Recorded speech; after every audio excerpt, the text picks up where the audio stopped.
Cancel culture is about canceling. Up yours. Woke moralists. Up yours. This is systematic bullying that's happening. And they believe that Cocaína.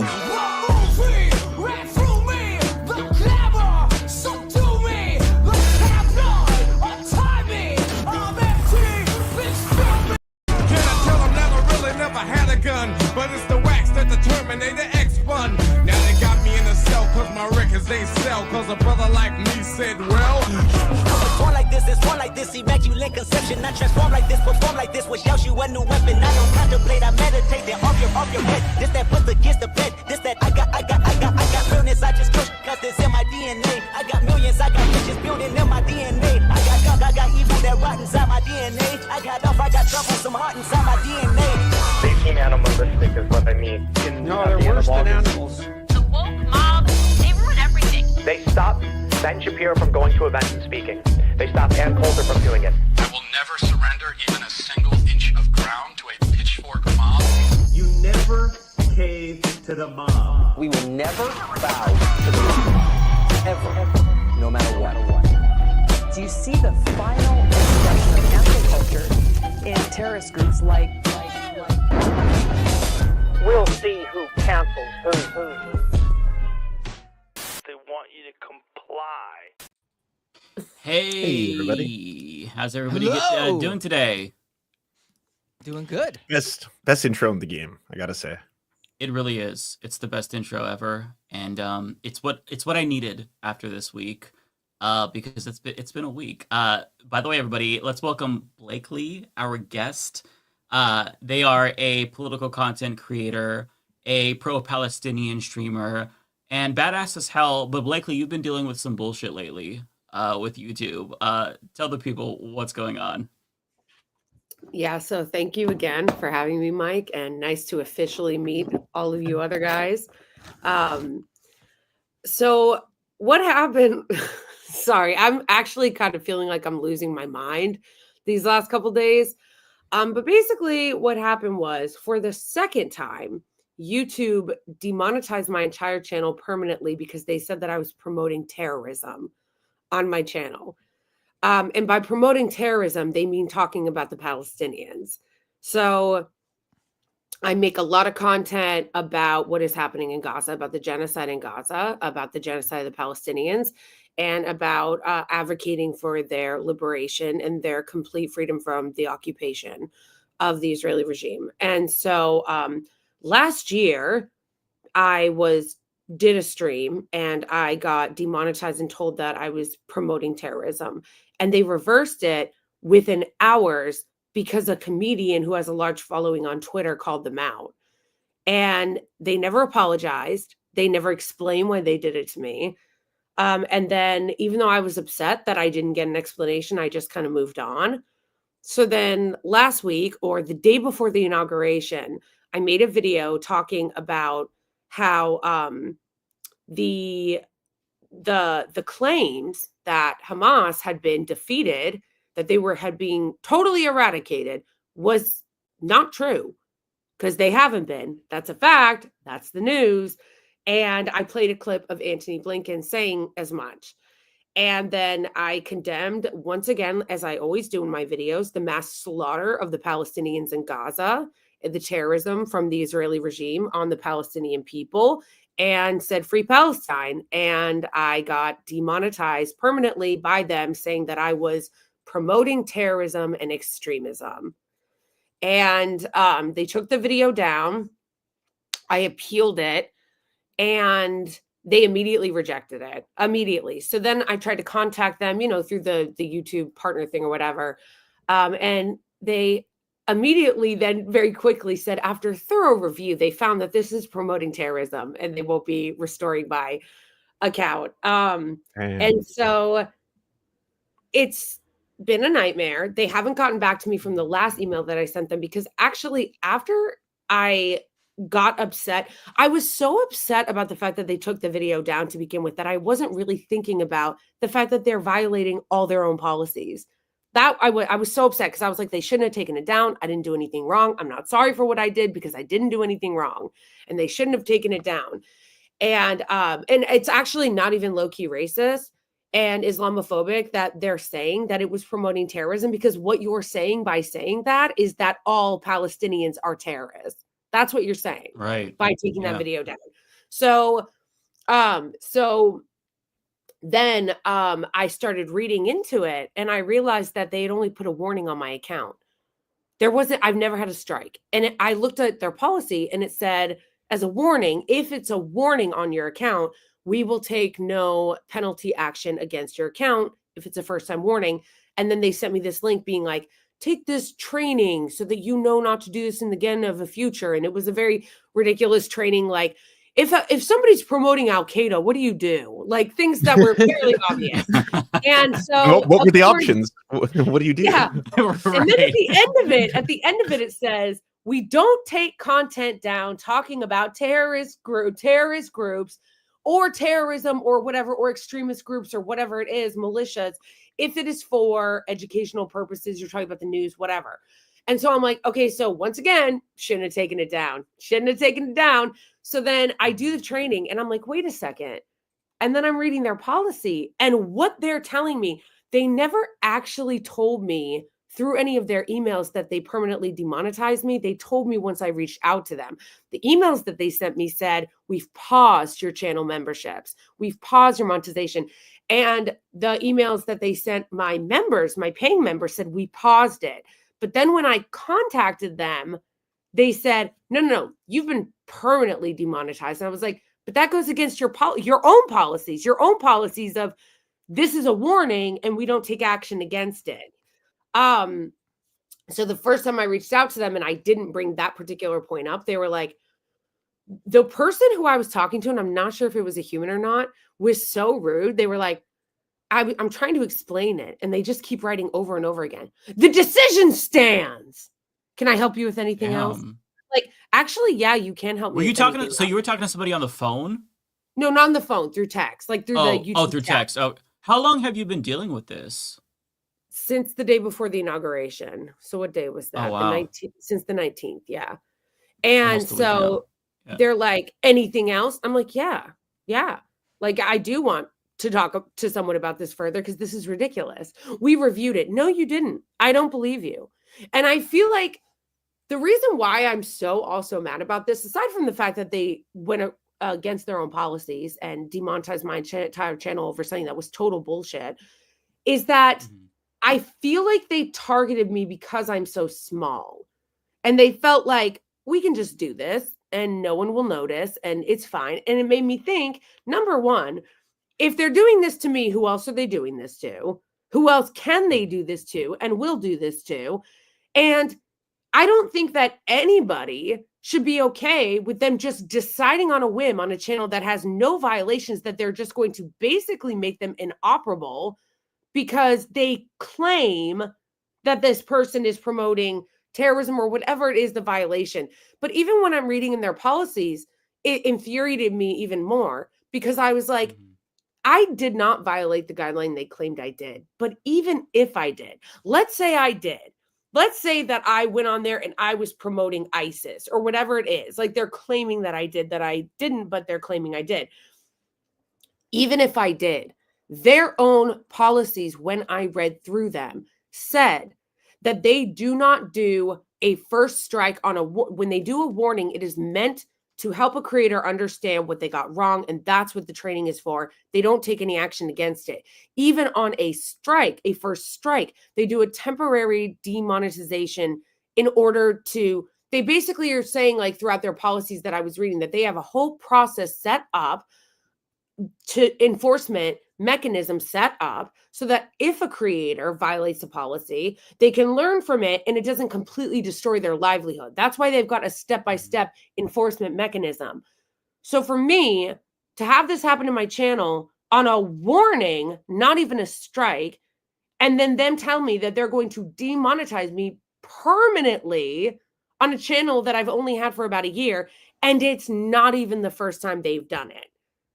They did it to me, as I said, last year with no explanation and no apology when they reversed it. So what? It doesn't make any sense. It's so outrageous to me. It's so outrageous to me because once again, who else might they be doing this to, or do they do this to in the future? And I'm not trying to make it a conspiracy theory, but I do think it's a little sus that they did it the day before Trump got into office, like right before his inauguration. And well, Blakeley, on that note, I feel like first and foremost, I still have hope that YouTube will correct this because usually they don't take action unless enough people make a stink.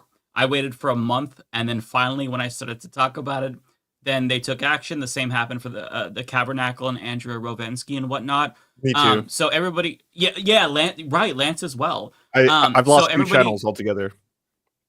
Have you really? Wow. Jesus. It's Yeah, the five only years way. ago. The only way to get them to change this is to get a bunch of people to go retweet you. So everybody who still has Twitter, go there and we retweet their tweet about this and at Team YouTube so you can try to get their attention. YouTube in general has gotten better in my experience with censorship. But the reason why I think that you make such an interesting point about like this conspiracy, which we don't know, it's all anecdotal, right? But there's been reports that Facebook users on and Instagram users are seeing pro-Trump content pushed in their feeds, or more specifically, they're automatically following Trump. Some of them can't unfollow. On top of that, they're noticing that searches for Democrats come up with nothing. That was a temporary glitch, apparently. And the same is also happening on TikTok.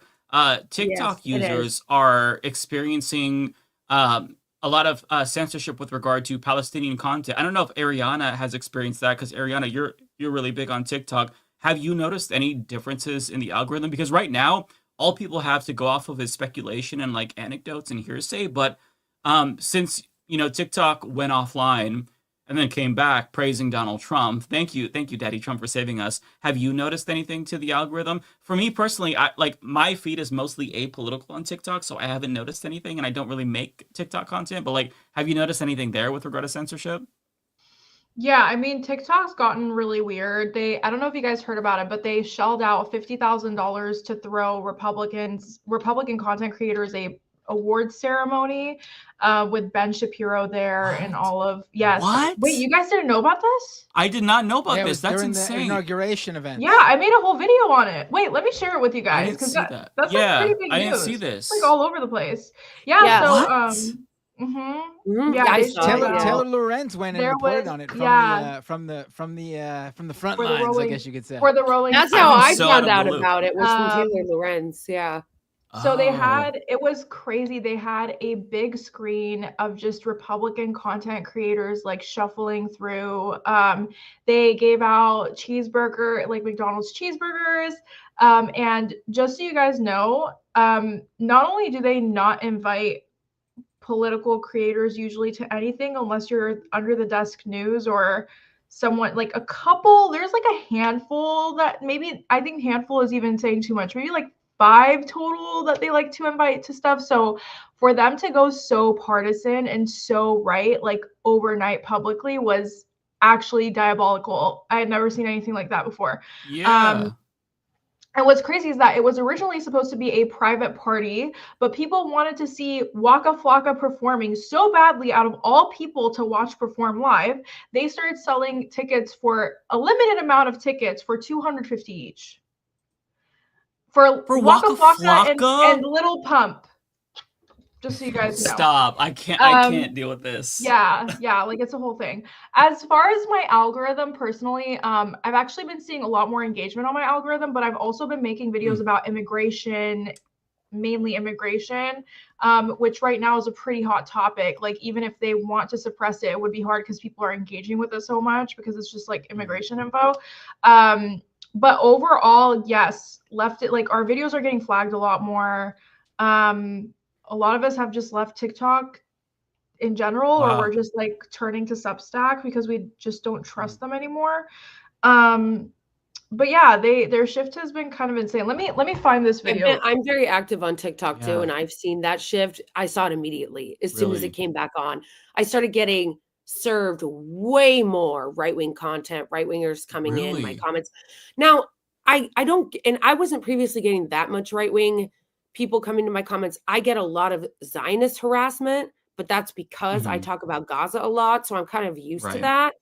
But Trump supporters generally aren't in my comments as much because a lot of my content is critical of the Democratic Party as well, and the just entire way that our politics functions in this country.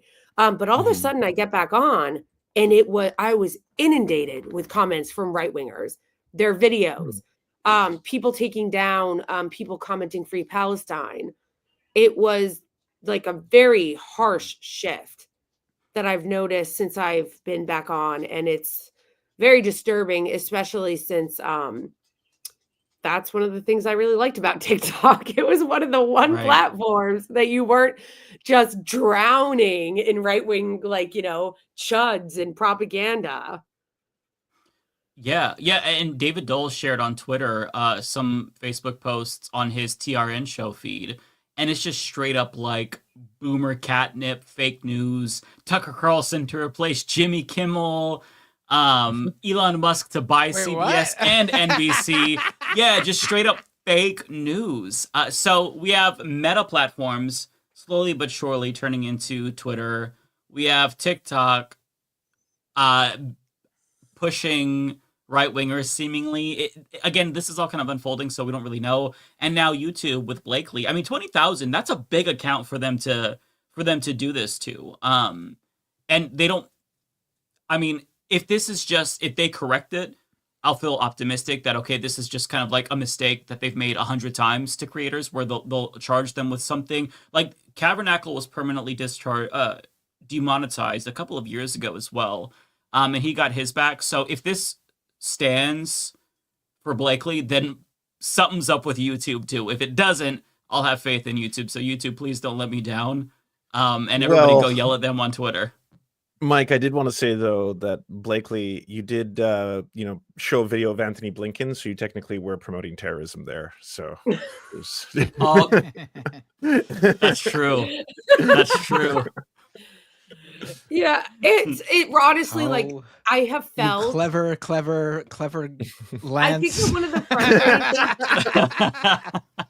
the frustrating thing too has just been like I said, knowing that not only did I not do anything wrong, but feeling like they are for the ones who even have gotten back to me, and who knows if it's even real people that I'm talking to, but it's just been so frustrating. And the gaslighting I feel like that I'm experiencing is insane. And it's also just insane to me that they did something so drastic. It makes me feel, even though I don't have evidence for this yet, that I was being targeted. And maybe I'm paranoid because I've been being targeted for the last year and a half, specifically by Zionists. Like, I got doxxed by a Zionist who works for the Israeli embassy, who put my address online, was telling people to come do something about me. So maybe you could also be mass flagged. That happens so much. That's happened to Lance, right? You've been mass flagged. Yeah, it's probably a mass flagging campaign. It could be from people who are pro-Israel and they're from whatever source they're coming to your channel from. If they do mass flagging campaigns, they can be really effective. That's how 5 years ago I got a channel that only had 6,000 or 7,000 subs just deleted. I didn't get a warning, I didn't get a strike, I didn't get an email. The channel was just gone. I woke up in the morning and it was just vanished. And I was like, what the fuck? It just disappeared off the internet. I just want to say something. You should definitely look into Delete Me. Have you ever heard of it? Into what? Delete Me. It's a website where you pay a couple bucks a month and it completely washes any addresses you've ever had from anywhere. Right. It deletes you. It deletes anything personal about you online, permanently. I second this as well. So any content creator or anyone that just generally speaks out for Palestine should 100% be on Delete Me. Yeah, thank you for bringing that up. That's another thing I just want to mention too about TikTok. It just popped in my head is that before they were pretty good, before Trump came in, about taking down comments and stuff when people were purposefully misgendering people or making anti-trans content. And that's gone in the last couple of days since I've been on. like just gone. People Wow. saying bigoted things against trans people, people continually calling me she, her, and me having to block them. Yeah, it's been And now, really, have you tried reporting it? Do they just like do nothing? I did. That's what I mean. So like one person said Oh, like you wow. are, one person had written to me, and this was a kind of comment I'd gotten before that they would take down in the past, but they're like, Yeah. we're in charge now, little girl, like purposely like Wow. misgendering me and things like that. Jeez. And I reported it and they're like, no violation. So I'm like, cool. Now it's going to get taken over by transphobes and right wingers. So yeah, that's upsetting, especially since TikTok was probably one of my favorite apps that were out there before this all happened. But yeah, same. the YouTube thing has just been like really upsetting, especially since, like I said, they didn't delete. I can't believe that, Lance, you're saying that all that insanity happened to your channel. Like, that's crazy that they didn't even give you like a warning. Like, they didn't delete my channel or anything. They just permanently demonetized, which to me, I think is so insane and unacceptable. Like, you just like take someone's like livelihood away. Like, you, and like I said, over the most absurd thing.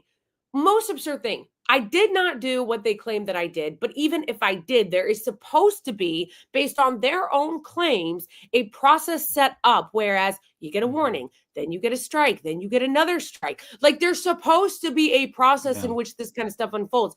And I'm fearful that that this is like a targeting campaign against like left-wing people and people who are pro-Palestine, people who are anti-genocide, because I'm pro-humanity in general. Yeah. And yes, I oppose genocide. And what I don't want is for them and the Zionists to continue to try to make people feel afraid to like speak out against what they're doing in Gaza, because they are feeling emboldened and empowered by what they're doing at Harvard and what they're doing at the other college campuses, and saying that they're going to get, you know, the IRHA like definition of anti-Semitism to be the thing that they can use to crack down on other people's speech.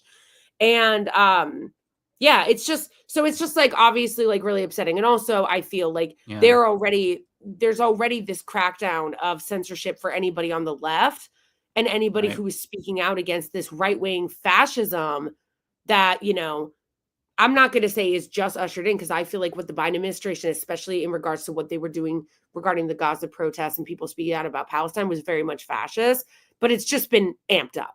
Like it's getting revved up. They're getting even more of it. So it's on steroids, baby. 4 years. 100%. So, you know, there were a couple people that when it first happened and I was freaking out about it, I was getting really upset, that were like, you know, whatever, screw them, just start a new channel. And I was like, no. But the thing is that I feel like it's also the principle. Like, also, yes, I'm upset about the fact that they demonetized me and took away my income. Obviously, I'm furious about that. But I'm also furious about the principle. Like, no, like, I don't accept it. I don't accept that they can just do this to some like channel, especially a left channel. It feels very malicious. It feels targeted. And so I felt like my response to it, rather than just saying, oh, whatever, and starting a new channel, that I want to fight it. I want them to reverse it. I want other people on the left, which is why I'm so grateful that you have spoken out about it, Mike, and that you had me on tonight. I want other people on the left to circle around me the way the right wing circles around the right when they feel attacked. I want other people to stand up for me in the same way that I would and will always stand up for leftists when they get targeted by big tech. Yeah, I mean, to your point, Blakeley, like when Steven Crowder like gets demonetized on one video, I mean, this hasn't happened in a while, but like circa 2017, you know, he would talk about how he's being censored and canceled, and then all the right wingers would blast it. And I feel like we've got to kind of like have each other's backs, especially now. And each time you fight it, that like gives us more tools to figure out how to fight it. Like, I wouldn't have known how to fight my demonetization issue if Cavernacle hadn't experienced it and fought it himself. And so like, it's a process that we all have to kind of go through and fight. And yeah, on principle, we have to stop it. I do have the video that Ariana showed queued up. So this is the conservative TikTok party, right, Ariana? Yeah. Oh God, oh God. Hey, Okay. listen, TikTok, they are throwing Donald Trump a party for Inauguration Day. Apparently, he saved TikTok. So let's see what's going on. Hey, y'all really ready to party? Say hell yeah. Bro, Shade Road, what's up? Let's get it. We're back in all this. Donald Trump 2020. Why Trump? Why Trump? Why Trump? He's amazing. He's an amazing person, and 2020, 25. I said 2024, but Trump's an amazing person. He speaks his mind. He says stuff how it is. Joe Biden is brain rot. He's brain rot. We don't the guy's saying, bro. Our country's been last 4 years, and we're so happy to have Trump back, and we appreciate it. And God bless Shadem. Let's go. You think he saved TikTok? He saved TikTok after one day of it being gone out of nowhere. Although he initiated back in 2020. Exactly. Hey, Trump came back. It didn't take a whole day. Exactly. That's Trump got power, man. He's like gay. This is. Okay, Wow. not a He's single probably policy. so fucked up on drugs here. Like, it's very obvious because he said 2024 too. Like, he's not making sense. Hearing him talk makes me so uncomfortable. Trump gang till I die. I love y'all. Let's get it. How you feeling? Y'all put me against the wall with thorns in my back. What we do? I did it. Not Shade Room, people in general. Oh, yeah. So what people been doing to you? Nothing. I'm Are they talking.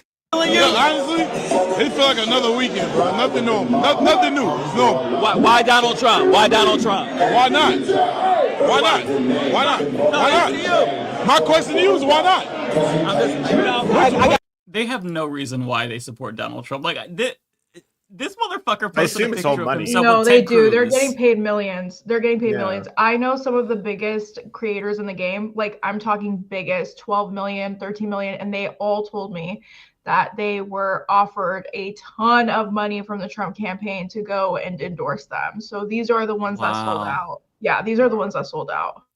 But how much are you paying for Waka Flocka Flame in 2025? I mean, oh my god! I mean, and Snoop- Lil More than he Pump, gets somewhere what? else. Snoop Dogg, after that video Yeah. that went viral from 2017, where he's knocking anyone with language that I will not be using, but he was knocking anyone who was in the rap and hip hop scene who was dared to perform for Trump.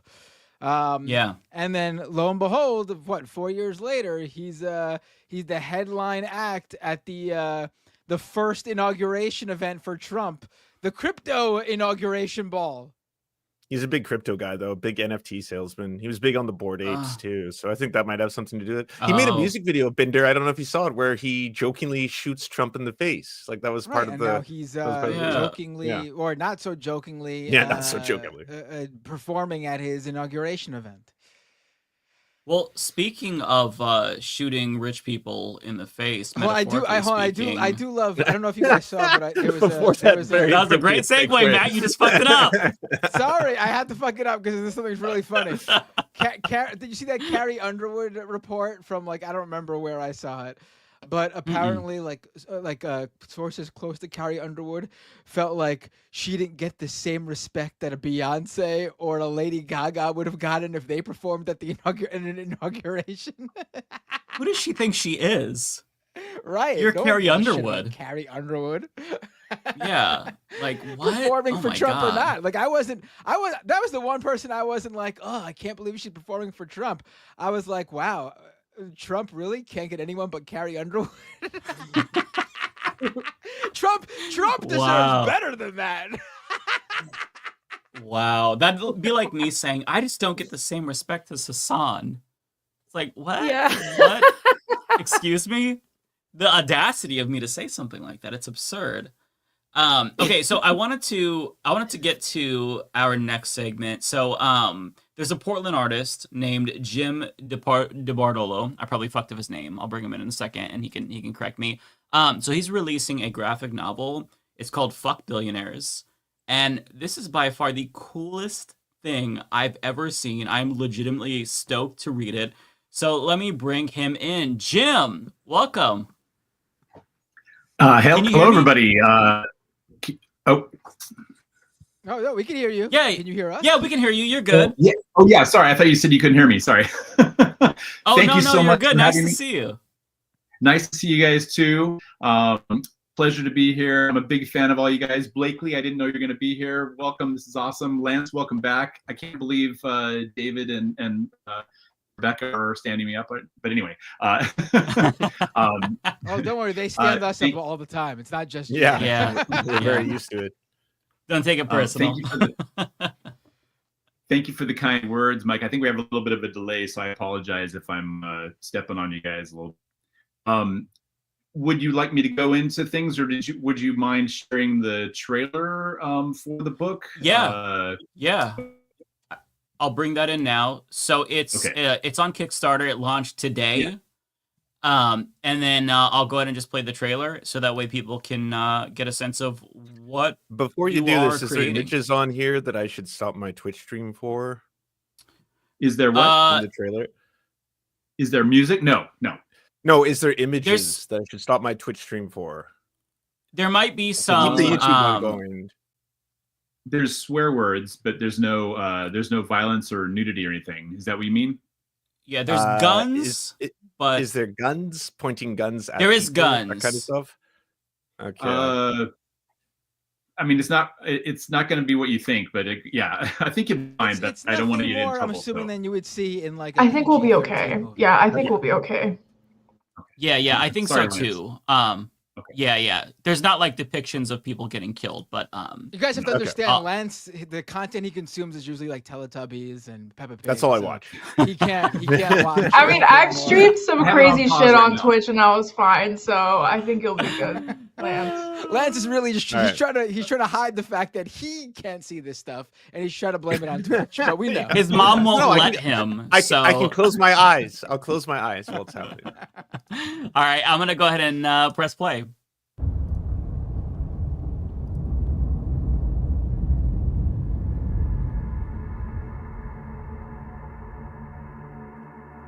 Billionaires should not exist.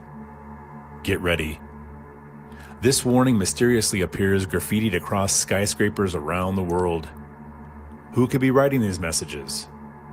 With no group claiming responsibility for these worldwide coordinated threats, how serious should they be taken?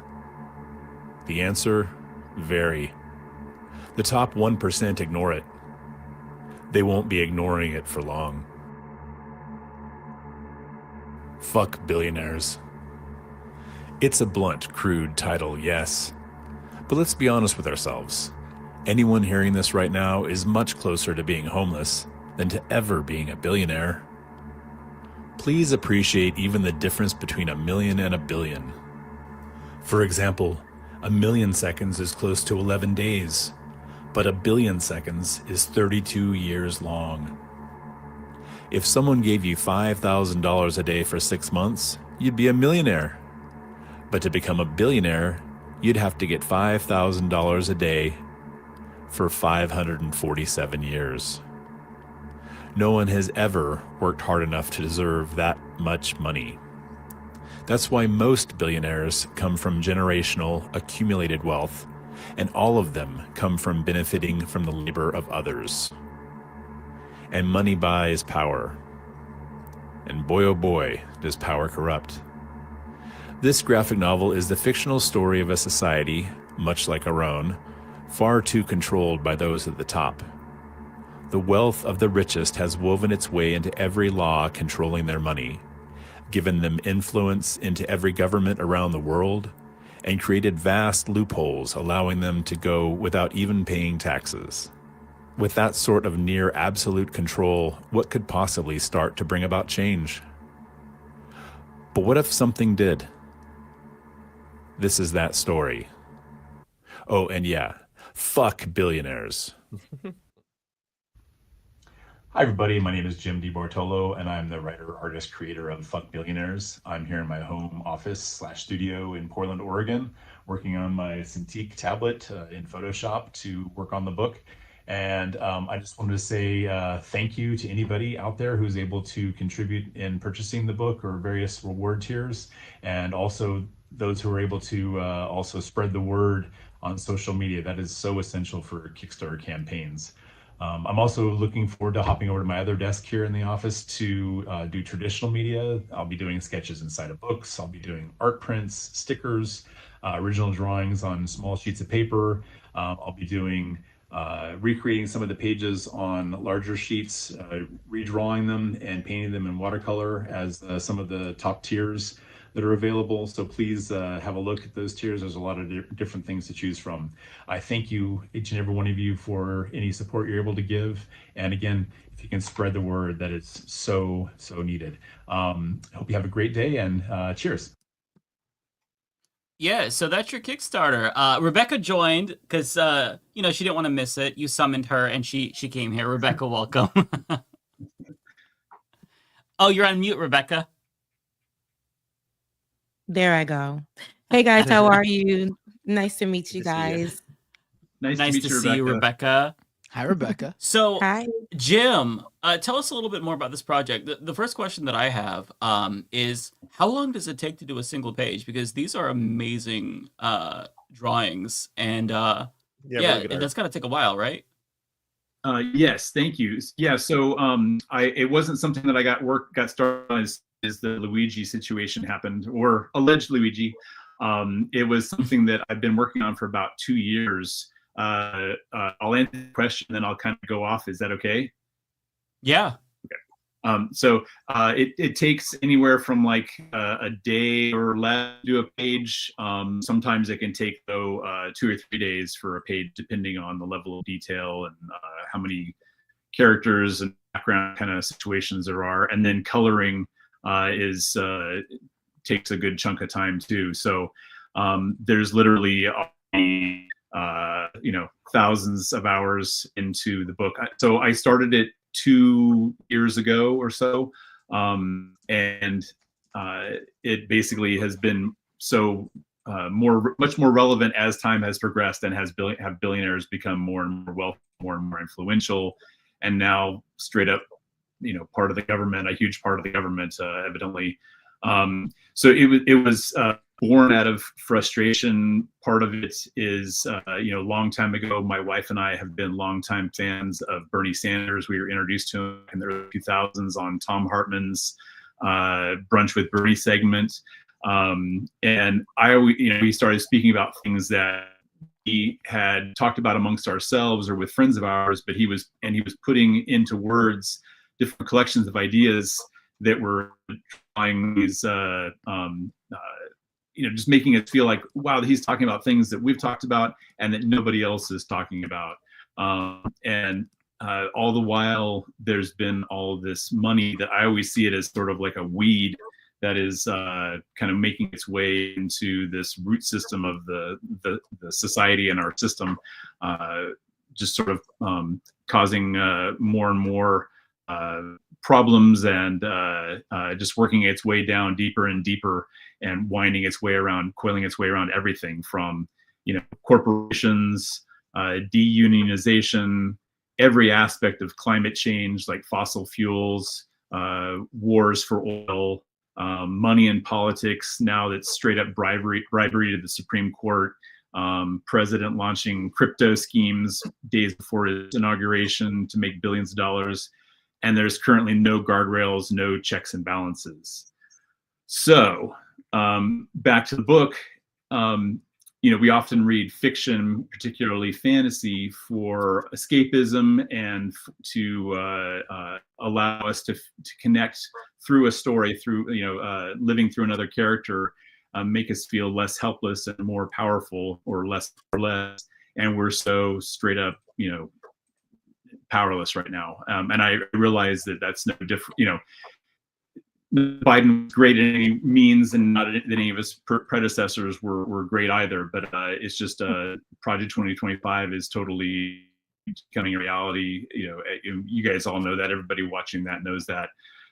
It's just so frustrating. And every group, LGBTQ plus, Black, Hispanic, Jewish, Muslim, Arab, Asian, disabled, the poor, women. It's just, even as the whitest person on the planet, I have loved ones that fall under all those categories. And even if I didn't have people that fall in those categories, we're all humans. We're just trying to get through life. To to not be conscious and care about that kind of stuff is kind of crazy to me. Anyhow, living vicariously through fiction, in this case, revenge fiction, I feel like can be a really good, the best sort of idea of escapism in these fucked up times. So the trailer kind of went into the setup, which is billionaires should not exist. Get ready. Appears graffitied on numerous skyscrapers around the world. No witnesses and no one claims responsibility for it. The 1% ignores it. They won't be ignoring it for long. That night, of course, the media covers the story. It's a little bit of a mystery, you know, what all is going on. But that night, a billionaire is killed in a grisly, mysterious fashion. And on his skyscraper, there's the message left: one down, who's next?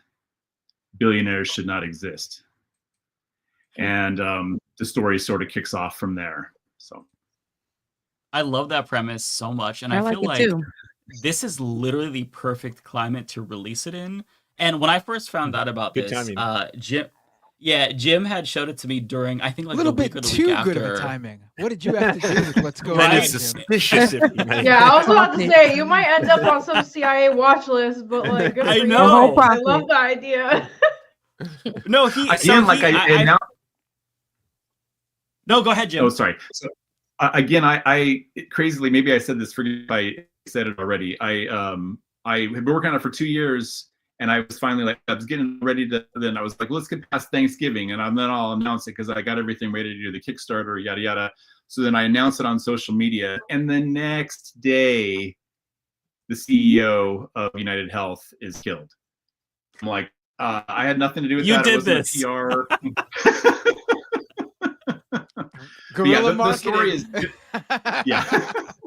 I actually had a gal today. Shout out to Christina if she's watching it. There's a gal or a person I don't know on social media that they mentioned. If you can get Luigi to do a forward, that'd be awesome. But they're similar but different. It's the story. It's not a call to vigilantism. I'm anti-war. I'm anti-lefty. I'm super lefty. But however, anyway. Yeah, no, we absolutely unequivocally condemn violence. This is just fiction. We would never advocate for these things. But it's funny because I learned about this like the week or the week after the Luigi situation. And I was just like, oh, this is like literally the exact fiction that I need right now. So yeah, one more question that I wanted to ask you is like, what other work have you done? Because on your website, and by the way, I'll link to this Kickstarter down below. Also post it in all of the chats. Everybody, please go support this. This is badass. It's supposed to release in August, I believe. But like, what other work have you done? Because you have a massive portfolio. Talk about some other projects you've been a part of. Oh, sure. For asking. Yeah, so I've done stuff on my own, and I've collaborated with other writers. I've done comics for other writers for Image and Dark Horse, though that's a little bit in the past. And then I shifted over to doing more book illustration, like novels, and not. I've collaborated with my wife, who's an author, at stuff with like Penguins and Little Brown, Scholastic, Abrams. And I've done a graphic novel on my own that I wrote and illustrated. There was like a young Bruce Lee story with Scholastic. It launched literally like a few weeks before COVID hit. So like, hey, my book, and then like everything got shuttered and no Scholastic book fairs, etc.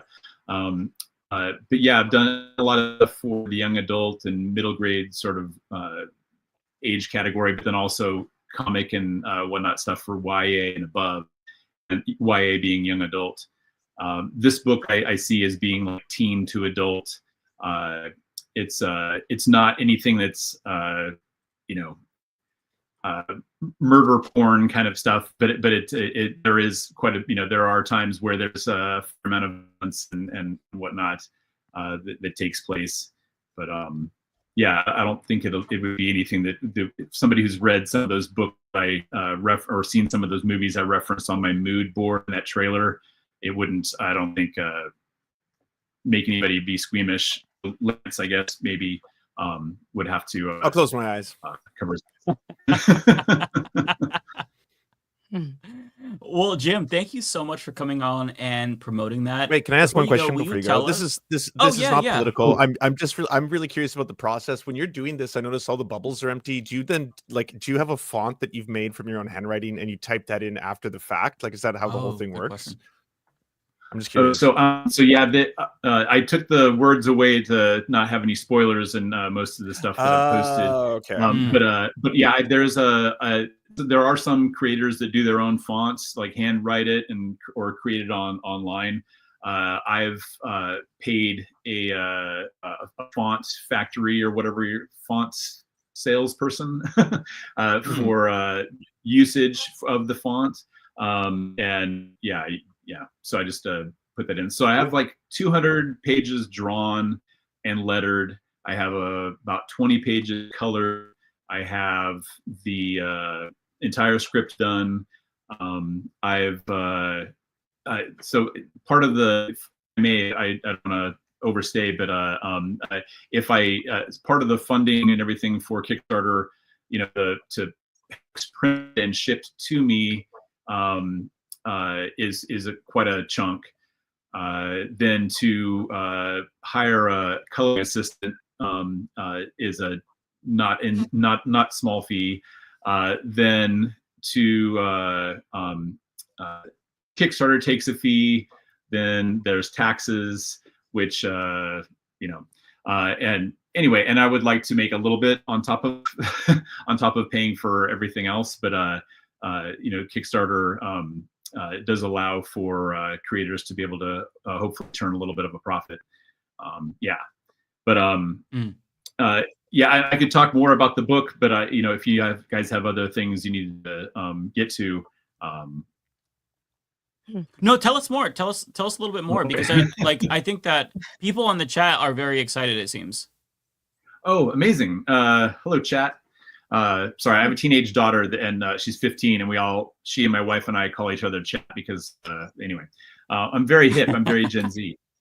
Down with the lingo of the kids. Yes. Yeah. So, I mean, just basically part of the story covers, it takes place with a cast of characters, but it also has a variety of media covering the story. So it's not just, these following certain characters. There's also, there's some characters, one of the characters is a TV host. Other ones are reporters on social media. Social media itself, like kind of posts or whatnot, appear at various times during the story, showing like how the public's reacting to it. As we all saw, honestly, like again, working on this for so long, I was like, I wonder how the public would react to stuff like this happening. And then when the CEO got shot, I was honestly shocked at how instantly zero sympathy, and just kind of beyond where I was imagining as far as some of the reaction. That's when you knew you had a hit. Well, from your lips onward, Mike. But but I was just surprised that but there's a couple things I have in the story that have happened since a little bit, and but I drew them like a year and a half ago. And there's stuff that I have had people talking about that has been some of the talking points, which maybe are a little bit more obvious or whatnot. But I was like, whoa, that's exactly what I. So I'm trying to I'm gonna have to go back so I don't get accused of plagiarism or laziness or something. I see a little bit of things in there. Sorry, I probably missed. Rebecca. Yeah, I probably missed it because I came late. But when you were creating it, and then you saw, how did that? Where was your mind? Were you in? I know you said you had some kind of a political connection, understanding it as a constituent, as somebody who lives in this world, somebody who lives in America. What was like when your mind, where was your mind when you were going through this? Were you going through something similar where you felt this, not to go and unalive like a billionaire CEO or anything like that, but how, like, where was your mind at when you came up with this? Thank you. That reminds me that I had actually sent Micah another slide, if you will, sounding like I'm 400 years old now. Thank you, Rebecca. Yeah, so part of it was just like my political sort of like leftiness and just observing part of it. So when I saw Luigi, the alleged shooter's Twitter account that had the spinal X-ray, I was like, are you kidding me? Because he had an insurance fight with his or a fight with his insurance company over a spinal situation. This is an MRI of my lower spine. It's my tailbone down at the bottom. I'm not expecting you to be able to understand this, but like the bottom part of my spine was compressed a few years ago. I had 2 spinal surgeries that were minor-ish, but like, they're still your spine, so they weren't, excessive minor. But then I needed another surgery kind of early in COVID, and the insurance was denying. And we had like the gold plan supposedly. Anyhow, I finally got them to agree to pay for part of the surgery, me understanding that we would have to pay for a part of it ourselves. But then had the surgery. Thank God it was like successful. While I'm recovering a couple weeks after the surgery, I get a bill for almost $100,000 saying you owe this. And I'm like, are you kidding me? What's happening? And their quote was, pre-approval does not guarantee payment. So all of a sudden, kind of scrambled. And real quick, no, I did not make $100,000 appear. Tip to anybody out there who is perhaps fighting with your insurance: you'll never win. You'll never win with your insurance. Like, I was on the phone; it was like a full-time job for me. Stop fighting with the insurance. Go to the provider. So in this case, I went to the hospital, and it was where the majority of the bill was. And I talked to their financial aid department, and they said I didn't totally qualify for like a full whatever. They ended up saying, based on getting the pre-approval, we'll wipe your debt away. So that's a lesson out there that took me months to find out. I heard it like on a YouTube show saying that. I'm sorry, Rebecca. Wow. No, I seen that on TikTok actually, where somebody was given that information because a woman was she had a baby, and she had all these bills, and they were supposed to be covered by insurance, but they were giving her the runaround. And a surface level, she called in, and they were just like, nope, all those fees, they're fine, and then she was like, no, because I had set this up already. I have great insurance. They're supposed to cover this. But then she did a step-by-step on TikTok where what she did, and she was letting other people know to do it. And you got to go like real deep, might have to sign a couple of forms, read like a lot of things, but speak to somebody behind the scenes and have them go through every single charge, match that up with your insurance. Some things on there she didn't even have, some services, procedures, and they were charging her for that. So she got money back, but it wasn't a lot, but she did get something back for all of that. But yeah, I know that is great information to give people, but she was saying that just stay in that fight, because a lot of people give up because it's like, once you figure out, dang, I got to talk to this person and this person, this person, you just let that thing go and be one of the many bills that you have. A lot of Americans have medical bills, and that can be as much as tuition for 4 years of college just from having a procedure done. You may not even have the money for it, but they do the procedure anyway, and then there's that bill. So yeah. Yeah, absolutely. Like, yeah, it's so messed up, and yeah, there's no guideline. The only thing you can do, you can appeal to your insurance, but they're we learned as a nation about the CEO stuff. that they had auto denials, and I've experienced that with family members, loved ones, where just it's an auto denial. And I'm sure they've crunched the numbers where statistically, 25 to 75% of people will just go, "Oh, it died. Oh crap. Okay," and they just go away and then deal with it and have their lives ruined. And then the people who stick around and fight, maybe they end up losing as well. But there are avenues, there are appeals.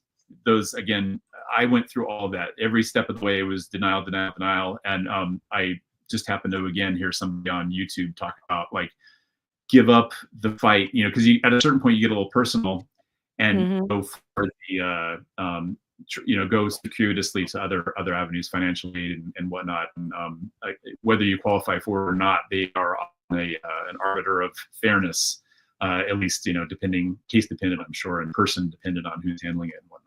But, so part of that fed with all my frustration, seeing, all this ascension of billionaires, getting into discussions over the past few years with, I remember being at a dinner table with like a dozen what I thought were very leftist people and like kind of shitting on Elon Musk. And somebody was like, I take note with that. I take issue with that. I will defend him. And I was like, and I was shocked that it was a woman. I was like, what? I thought like some dude bro, but she like, I will always defend him. And I wonder I don't know if she would say that now, but we kind of like friendly-ish got into like all of his genius. And I was like, why do you feel like he's a genius? Because PR people that he surrounds himself with like made you feel that, or did you witness him like crack some code, just him in a room or something? You know what I mean? Like, how did he get labeled that? It's good PR, right? Yeah, well, and like, I think that what you're doing is important, because my whole project since the election has been to radicalize people to see that like the only minority that you should hate is billionaires. Because like this whole last election cycle was Republicans trying to fearmonger about trans people and people of color, restricting education. And like what I'm trying to get people to understand is that, you're not making less money and you can't buy a house, not because of immigrants or black people or trans people or gay people, or people who are, unhoused. The reason why you're in this predicament is because of fucking rich people. They are the reason why you can't have nice things. They buy government. They shift the tax burden onto you. They lobby the government to give them subsidies. And I think that like you have to, like, Democrats this last election, they didn't have a fucking story. Trump had a story. It was, hey, America's a fallen country and all the people who are, making your life miserable, we're going to get rid of them. But Democrats need to have a story, and it's billionaires, it's the rich. Like Bernie Sanders kind of had this in 2016, paid for by Bernie 2020 or 2016, not the billionaires. So you have to be antagonistic, and you have to show people that there is a common enemy that we can all hate, and it's billionaires. So I think that like this attempt to spotlight billionaires and cultivate real class solidarity is like the only way that, I don't want to say that we're going to make progress as a country, but at least like we'll get Americans to wake up. Not that the system will adapt if they do wake up, but like, I think it's important that people understand that they're being duped. Like a lot of people, they feel as if they're temporarily embarrassed billionaires, where, what if that's them one day? Yes. They don't want to be demonized when they're inevitably rich. But I mean, statistically speaking, you are more likely to get hit by lightning twice than to become a billionaire. It's not going to happen. It's not going to happen. There's like what, 8 billion sounds people like you're on saying this there's a planet chance. No, I mean, like, there's what, like 2,500 billionaires. There's 8 billion people on the planet. Most of them had, their daddies give them a really big head start. So you're not going to be a billionaire. So you should hate them, and we should try to foster that hatred of them, which is why I think that like this project is fucking incredible. Thank you for saying that, Mike. And I mean, the rich will never give up power on their own. The wealthy, they'll never be like, oh, there's poor people, here you go. There's different segments of the book, and I have quotes from various people in history in the book, and one of them at like a section change or a part change where from Lucy Parsons, and it never be deceived that the rich will allow you to vote their wealth away. Right. So yeah, that's a great point. And thank you. Yeah, and so I mean, again, like I don't want to be too hopeless here, but we're so powerless against everything in general, and have been, but I feel like it's leveled up. I think you made reference to bosses leveling up in a video, Mike. Very very accurate. And so yeah, just I feel like escapism's the way to go if you can, and obviously doing actual groundwork like many of you do. And surely a lot of the viewers are also involved in causes and everything, and that's amazing and awesome. And yeah, I'm in the book. I'm basically trying to give the reader an avenue of watching the billionaires squirm, and they don't want to go down easily, or they're used to winning, so. There's conflict. Yeah, no, I like that. One thing that I said is that like the silver lining about this new dystopian era that we're in is the art is going to be dope as hell, and the media, like the movies, the books, is going to be good, and this is one of them. So everybody go and support that Kickstarter. I'm going to put it in the comment section one more time. I'll link to it. This will be posted across all of the channels. Definitely going back that. Jim, tell us where to find you, where to follow you, and any last words. Oh, sure.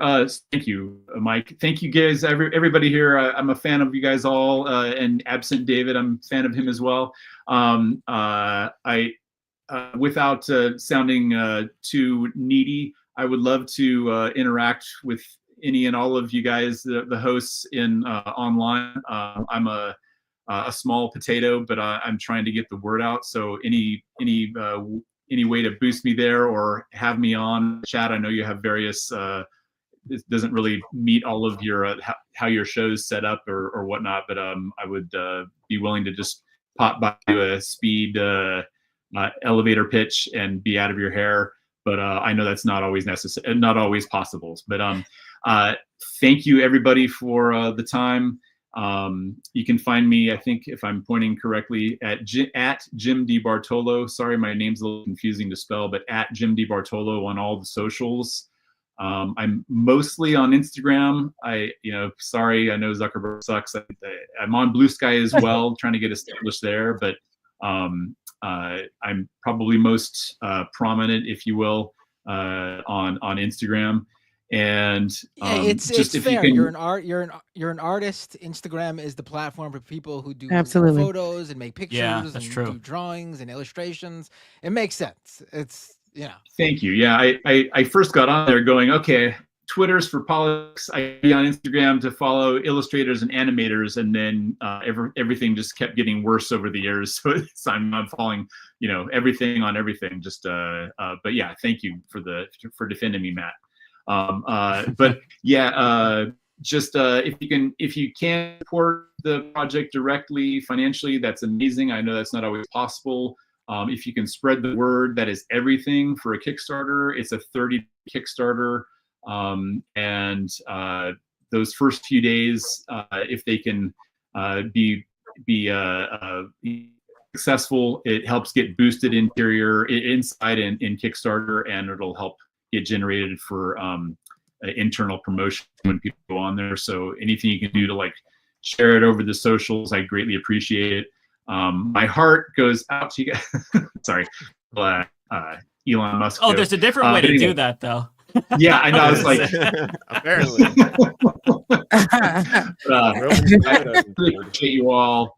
Thank you for having me on for so long, and for just getting me on here in general, Mike, and everybody. But Mike, one who got me the gig, so I appreciate it greatly. Hell yeah. I'm a backer, and I'm going to shill so fucking hard for this book because I'm excited. So thank you so much, Jim. Thanks, you guys. Jim. Yeah, and Thank I'll you. leave you with this, Stay Jim. safe. I'll say this before you get out of here. Don't call yourself like a small potato. Like, you know, you got to talk to yourself real big. You know, you're on this Tell myself platform. that. Mike saw you. Mike said you was good. Then we believe it. You believe that for yourself too. What So I next time you say talk is Now about you're a gospel, mashed goddammit. potato, all right? you talk, yeah, you a big potato. Okay, you ain't Yeah. mashed. You Well, ain't small. You big. You a Idaho big style. potato. Thank you for that. I appreciate it. I just mean as far as like number of followers and stuff, it's it's It'll grow. hard to grow It'll grow. sometimes. But thank you. Thank Like you a so potato. much. Have a good Like a one. potato. That is an analogy I did not expect. But cheers, guys. Cheers. Take care. Have a good night. Well, that was fun. I'm excited about that. Yeah. So, yeah. What else happened this week? It was pretty slow. I don't know what you all were following. Slow. I didn't This see week much was happen this so- week. This week was just ridiculous. It was just today Yeah. alone. The man being Donald Trump, sworn in, all the things, and on that day things are happening. The day after things are happening. It's been 3 days, and it's felt like 4 years already. I see the things. I don't know what you guys did on Inauguration Day, but I didn't. Whatever I seen was because I'll pop in and out of social media, but I didn't need my stress levels being like off the charts. And I didn't want to see anything. I would see little clips here and there, and I felt my spirit getting bothered. I said, I'll deal with this tomorrow or maybe the next day and let some things trickle in. But baby, the way that when I finally was open to the information, it was just coming at me so hard. And I'm like, and it was new every other minute. Every time I refreshed the news, every time I refreshed my social media feed, it was something else that was dark or something else being taken away from us. Executive orders, this, what's happening here today, that bogus video, allegedly, that came from Fox from the Boston raids, where the Black immigrant being Haitian, he was the only one without his face blurred in the beginning, and every other immigrant had their face blurred. It was just. Wait, do we have that clip so we can play it? I haven't seen It's very that. performative. I have it as a short on my YouTube, but it's like just knowing that Fox came out, even though I know that media, even working in it, I know that there are many times they will like create a story to politically push it and that kind of stuff. But seeing that this just happened, and I ain't never seen an ICE officer be this calm, okay, for nothing. And for me to see them being super calm and performing for the cameras, all of this is all to feed and fearmonger. And I see what they're going after immigrants so hard. That has been what he's been talking about. We've seen, and I think JD Vance like reposted it or something, the same video from Fox, and it's supposed to be an exclusive. Fox is the only one that got this exclusive, and it was all these different immigrants, gang members, MS such and such, and this from Guatemala, this from Dominican Republic, and I heard what happened in Jersey too.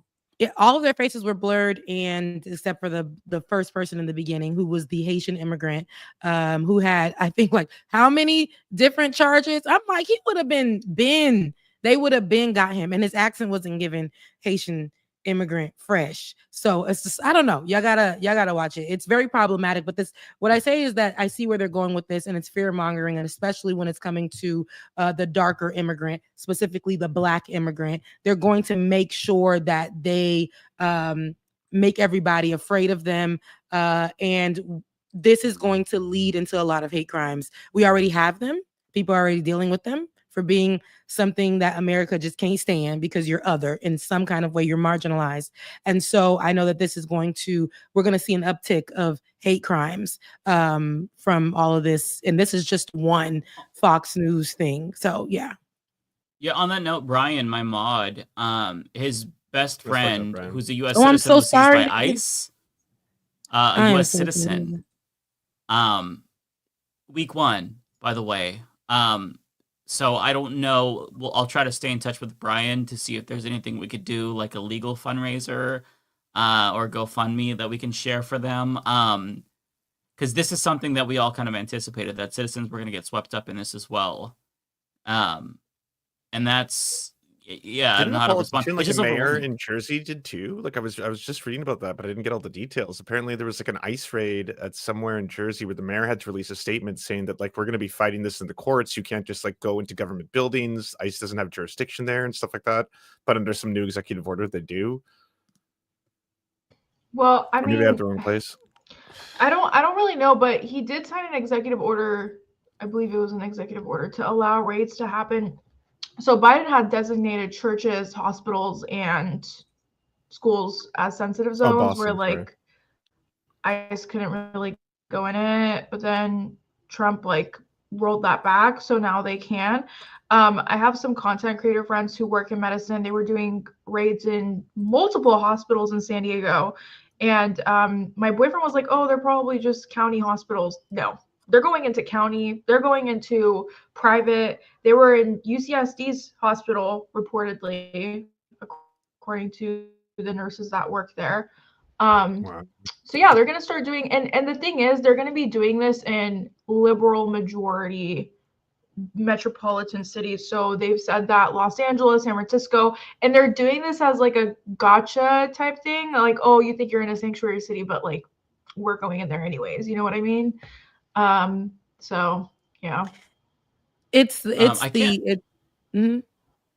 Oh, I was gonna say I can't find the Rebecca or the video that you were recommending, Rebecca in particular. I'm not sure which one it is. If you all have the link, then you said it was on her channel. Yeah, it's on my shorts, but I'll go ahead and drop it on the thing. Oh, it's on. Okay, I can find it on your shorts then. Mm-hmm. By the way, this is the friend that was deported, or not deported, seized by ICE. Excuse me. This is Brian's friend here. So follow them on Twitter, just because I'm sure they're gonna have updates about like how you can help them after dealing with this bullshit. I'm sorry. Go ahead, Rebecca. I'm just gonna say, like, a lot of people are shocked. It's funny because I see people who are crying about this, who actually were ones that voted for Donald Trump. The conversations online have swiftly changed. People that I've seen encouraging Donald Trump because it was a lot of, anti-woman rhetoric, anti-LGBTQIA plus. So those things, pro-Jesus, but white and with conditions, that type of thing, right? And then now that they're seeing anybody can get touched, we see that it's quickly coming to your door. The birthright situation, knowing that whole thing is the reason why a lot of y'all Black folks in America is how you can have any kind of freedoms, because you were just figured out as, humans and people that belong. So, and now online, everybody's like, I feel like I'm being affected now and I just don't know what to do. And immigrants that I know, because they're so anti-woman, we're so pro Donald Trump, thinking that when he comes in, I'm gonna get a coin, right? That's I'm gonna do this and he's gonna protect me. Right now, so many of their family and friends are afraid and trying to find out their next step. I know that this has been touching my home. So I know what this looks like. I could never support this, but the fact that people did just for those little details, because y'all hate women, y'all hate the LGBTQIA plus community, y'all hate immigrants, and you are one because they told you that you were a good one. And now your mama, your grandma, all them may be going away. You just don't know, right? And so it's interesting to see how people are crying online. Some guy I saw posted that his wife had a job opportunity that was supposed to begin.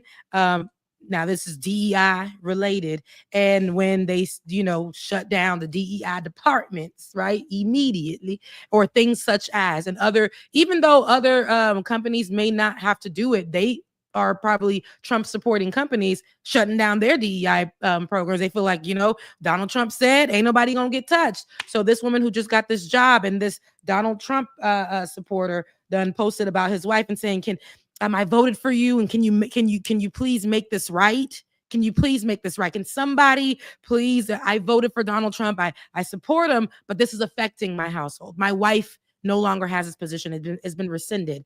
And to see that is, it sucks for the wife, but at the same time, this is what you voted for. So going online and crying about it's very interesting. But I think that a lot of people, like I said, who thought they weren't going to get touched, this goes beyond when they voted and everybody found out that you voted and you didn't get invited to the Thanksgiving dinner. All right, you can't come home for the holidays or whatever. We ain't texting you no more. We took you out the group chat. This is more than that. Now people are being affected, and he hasn't even been in office for 5 seconds. It's tough to watch. Fascism doesn't have an off So switch. fucking That's the overwhelming. fucked up thing. There's not like a point where it's just gonna stop. Yeah, I do have Rebecca's video queued up too. Sorry, go ahead, Ariana. No, it's fine. I did a video on this today on my Instagram, but a lot of what Trump and Elon are doing is very much straight out of Germany's AfD party manifesto playbook. I actually think that Project 2025 was inspired by that or collaborated with it. But a lot of this, and also I just want to say another thing. The Holocaust started with mass deportations. I don't want to get into conspiracy woo-woo land, but if you're looking at private prison stocks, they have been skyrocketing since Donald Trump's inauguration. You put two and two together, you're doing these mass deportation, you're doing these mass raids, you're taking in people, according to CBS, who are also documented people. You're just assuming, apparently, reportedly, that they're, undocumented and you're taking them in. But also, it's like, what are they going to have to end up doing with all of these people? Well, they're going to have to put them in a detention center and process them until they get, deported back to whatever country they came from. So it begs the question of like, the Holocaust started with mass deportation. The mass deportation turned into mass detention. And then we know what happened after that. We're going through that path. And I'm not saying that what happened in the Holocaust is going to happen here, but like we're following that same path. And a lot of people just thought this was fun and games. You know what I mean? Like, you fucked around, you're about to find out, but we're all about to find out together, which is the more fucked up part about it, Well, another thing that happened early on in the Holocaust was that, Dr. Hirschfield's research on sex and gender, that was all burned. Nazis came for LGBT. Yeah, that was the first mass book burning. Yeah, mass book burning. Right, yeah. and what does Trump do on day one? He has this massive anti-trans executive order, making it so that way on your passport you can only be male or female. There's no option now for non-binary. If you have your passport and you select a non-binary gender, like that's a 10-year document, so hopefully you'll be good. But I think that they're trying to do something to delegitimize those two. If you go to the Democracy Now! YouTube channel, Chase Strangio, he's an ACLU lawyer, kind of talks about ways that they're doing this. So they're just like trying to erase trans people. This will restrict the way that they're able to travel. Non-binary people now just are invisibilized, don't have an option on federal paperwork. It's genuinely fucked up. And also discrimination will increase, as Blakeley was saying, that they were automatically getting misgendered on TikTok and attacked by transphobes. It's like, it's not just like the policy, it's the culture too. Yeah. Yeah, Zuckerberg did that when he was making his announcement, right? Like, why did you specifically have to remove like trans themes, fonts, emotes, stuff like that, and then talk about how like we need more masculine energy and nothing more like masculine and secure than taking tampons out of men's bathrooms? Definitely sounds like you're secure in your masculinity, sir. Like, I'm a real man, and oh god, tampons, they're here. Like, what the fuck? Yeah, a lot of the harassment, the anti-trans harassment that I'm getting in particular right now is a lot of celebratory harassment. That's fucked. Like it's a lot of because they're not that. Happy. Get back in the kitchen, bitch. I mean, it's first. Some of them feel emboldened. That's part of it, obviously, because they won, so they feel like it's their prerogative now, and nothing's going to stop them, and there'll be no sort of retribution or response to what they do.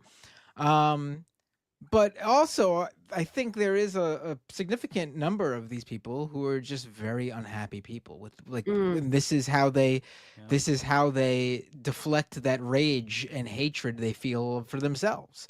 I mean, listen, it's one thing to like the example that I used earlier today when I was on the Majority Report, we were talking about that video of that that woman who went viral, where she was crying when her immigration interview, she was doing the legal process, got canceled the day Trump was inaugurated. And, you know, she had waited for this appointment, and she was doing it the legal way, the process that they say that they should be going through.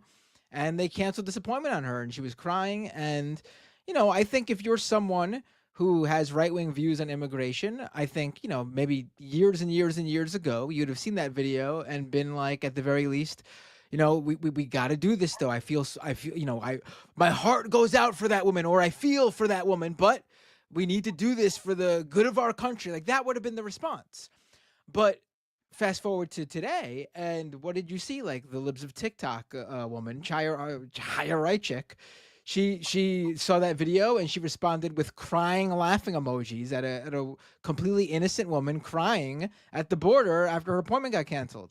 I mean, to be fair though, Chaya Raichik in particular is a demon. So I mean, she's just a deeply unhappy person. Demon. She's a third. She's a stochastic terrorist. Yeah, I mean, she's a 30-something-year-old Jan 6er too. She's an insurrectionist. Ultra conservative Jewish woman who, last I read, her engagement got canceled. Yeah, her fiance left her because she was too right wing. Like, this is a deeply unhappy woman. I didn't know that. So is she unhappy because she's in her 30s? What you gotta do? I'm in my 30s. Don't play with it. No, don't play. No, I don't care when. I don't care when or if you even want children. But as an ultra orthodox Jewish woman, 30 is if you should have had like 10 kids by now. I mean, yeah, you should be getting ready for the next 10. I mean, it's just how it is. This is a deeply unhappy person who's also not too bright. We saw what happened when Taylor Lorenz met with her and asked her questions on the spot, real time, hour-long conversation they had. This is a deeply unhappy, extremely stupid woman who is using who stumbled upon this success based solely on her hatred. She has no witty comments. She doesn't have any analysis. Like, I've said it time and time again. I don't agree with a lot of right-wing influencers. I dislike them. I think they're horrible people. But I get why some of them got very popular. I get what their appeal is. They have some sort of talent, whether it be broadcasting talent like Alex Jones, who's very entertaining, or whether they have a specific interesting or unique right-wing analysis. I don't like Mariana, but compare him to Chaya Raichik or okay, like Matt Walsh, Chaya Raichik, two of the most boring human beings to ever walk the planet. That's why they're so fucking like, they're the worst, because they have to be. They have to be extra cruel, because otherwise no one would pay attention to them. You would fall asleep listening to either of them talk. I actually think it is important to point out how uninteresting and like Chaya Raichik, you want to die when you're listening to her. She has the personality of chipped paint. No negative charisma. So there's nothing there. There's nothing there. She screenshots stuff and posts it and doesn't even leave anything additionally that adds to just says groomer. That's it. Hey, look at this. Groomer. That's it. That's the extent of her contribution to society. Totally. Completely, and like you said, same with Matt Walsh. Those people have negative charisma. Only making a career based off of how disgusting and harassing and hateful and bigoted they can be. Gotta be more. I'm not gonna sit here and say that they have talents. You know what I mean? I mean, like, here's the thing. Some of them. No, Alex Jones has talent. Alex Jones. Okay, hold. You're tripping. Oh, he's still got talent. Come on, he's got so many conspiracy theories. You love him. Okay. You love to how do you think he got? How do you think he got clicks from Sandy Hook? Because he pulled a bunch of shit out of his ass. And he was like, "Oh, the media conspiracy." Like, he pulls conspiracies out of his ass like it's nothing. He's a good broadcaster. Are you serious? He's a horrifyingly bad human. If he went he's into a bad any human, other but he's line an of work, entertainer. Same with Trump. Trump's one of the worst human beings on the planet, but he's funny. Pro wrestling commentator. Yeah. He would have found something because he has a talent to speak. He just does. It's the I can't. Same with I'm Ye. not giving him credit. He's a bad person, but he's funny. No, you know? I will not step down on. No, we can agree to disagree. I'm not gonna sit here and say Alex Jones has talent. Y'all are tripping. No, but I hear what and I don't. In my you know, in my circle, nobody listens to Alex Jones. No, it's not a thing. But I do know, especially from back in the days, that would be considered, Alex Jones at that time would definitely be considered somebody who had that broadcast ability. I know that he added all them lies to get to where he got to be. But outside of that, he knows about broadcasting. He knows the ins and outs about it. So that people would, listen you to know, him, kept so them out of your life. he know, Rebecca. yeah, and yeah, no, they gotta go. But the same thing with like Joe Rogan and all those people, like other people who came down the line, like during Donald Trump's presidency, all they had to do was be pro-Trump. They could say anything, lies, and that's what made them, especially in the time of social media. Back then, you had to have some kind of appeal. Like they knew at broadcasting, they knew it. Even they just know the technique, and a lot of people wanted to hear something like that, and they got it from him. Whatever he was saying, evil stuff, spewing out lies, that was enough for them in just the way that he knew how to do the craft. Nowadays, you could just get on, be just all out ugly as far as like, you know, what you pour out there. No talent, no anything, but people will consider that because what trends right now, what works right now is to be hateful and divisive and to spew out misinformation and lies. That is just enough to get people to watch your content, no matter how good it is, no matter how crafty you are or whatever. But people like those old hags like Alex Jones and them, even though that man has done the worst of the worst, but that's especially back in his time. Ariana, that what about entertainment Joe Rogan? That's another good factor. example, because like I hate him. I hate listening to him. I don't like him, but like I can understand why people find it appealing to listen to a 3-hour conversation where he's interviewing a big celebrity or something. Where did Joe right? Rogan But come I don't from? get that appeal too. Where News did he Radio. come from? No, before News- that. Before News Radio? Joe Rogan? It was News Radio, Fear Factor, He's a UFC, then No, but podcasting. didn't he get his popularity from UFC? I would say that's probably was where ab- he got, yeah, but that That came was much actually Even later there, than that's a UFC. form of entertainment. He knew how to work it there. He is an but entertainer. UFC is so different than a podcast. Like I think Joe Rogan went into podcasting when he already have enough clout to become successful. I don't think he has any special skills. I think he sits there and he talks. And mind you, I have listened to him because my ex-boyfriend used to love to listen to him on car rides. Oh no, So, red flag. you know, Red That's flag. why he called no, this was it before. that. This was before 2020. This was way before 2020. This was before 2020 because he took a downfall in 2020. But no, I feel like it's kind of like, listen, I think Hassan has worked so hard to get to the place he's at, and I do think he's very talented, but he also started off at TYT. Like there are some people that get a jump start before they go into what they're doing now, and that's what really sets them up. And I think Joe Rogan is one of those people. Fear Factor Right. was where he got that he definitely verbally as a broadcaster. Oh no, Fear News Factor Radio as a before all host. of He knows this. how to get on the mic Radio. and he knows how News to Radio. capture attention.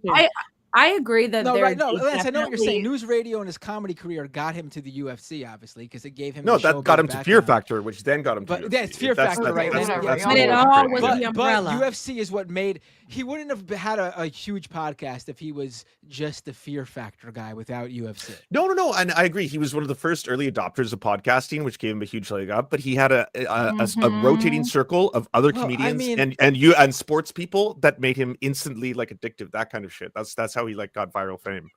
I mean, but if you look, like, Yeah, it was look at given. look at like Mark Maron, for example, though, who had one of the first and biggest like major podcasts with WTF.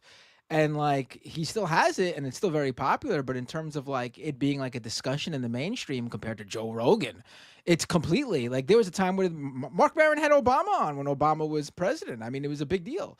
But you look at the popularity of either of them in the mainstream, and as much as I like Maron, he's not Joe Rogan in terms of how big they got.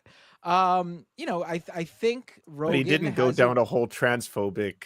I'm going to appeal to the right wing turn. But too. that's not what Like- made Rogan big. Rogan got big. Oh no, on I'm not his saying own, that. No. And then he injected the politics in once he was already super big. He didn't get big because of politics. Joe Rogan has a talent to just talk.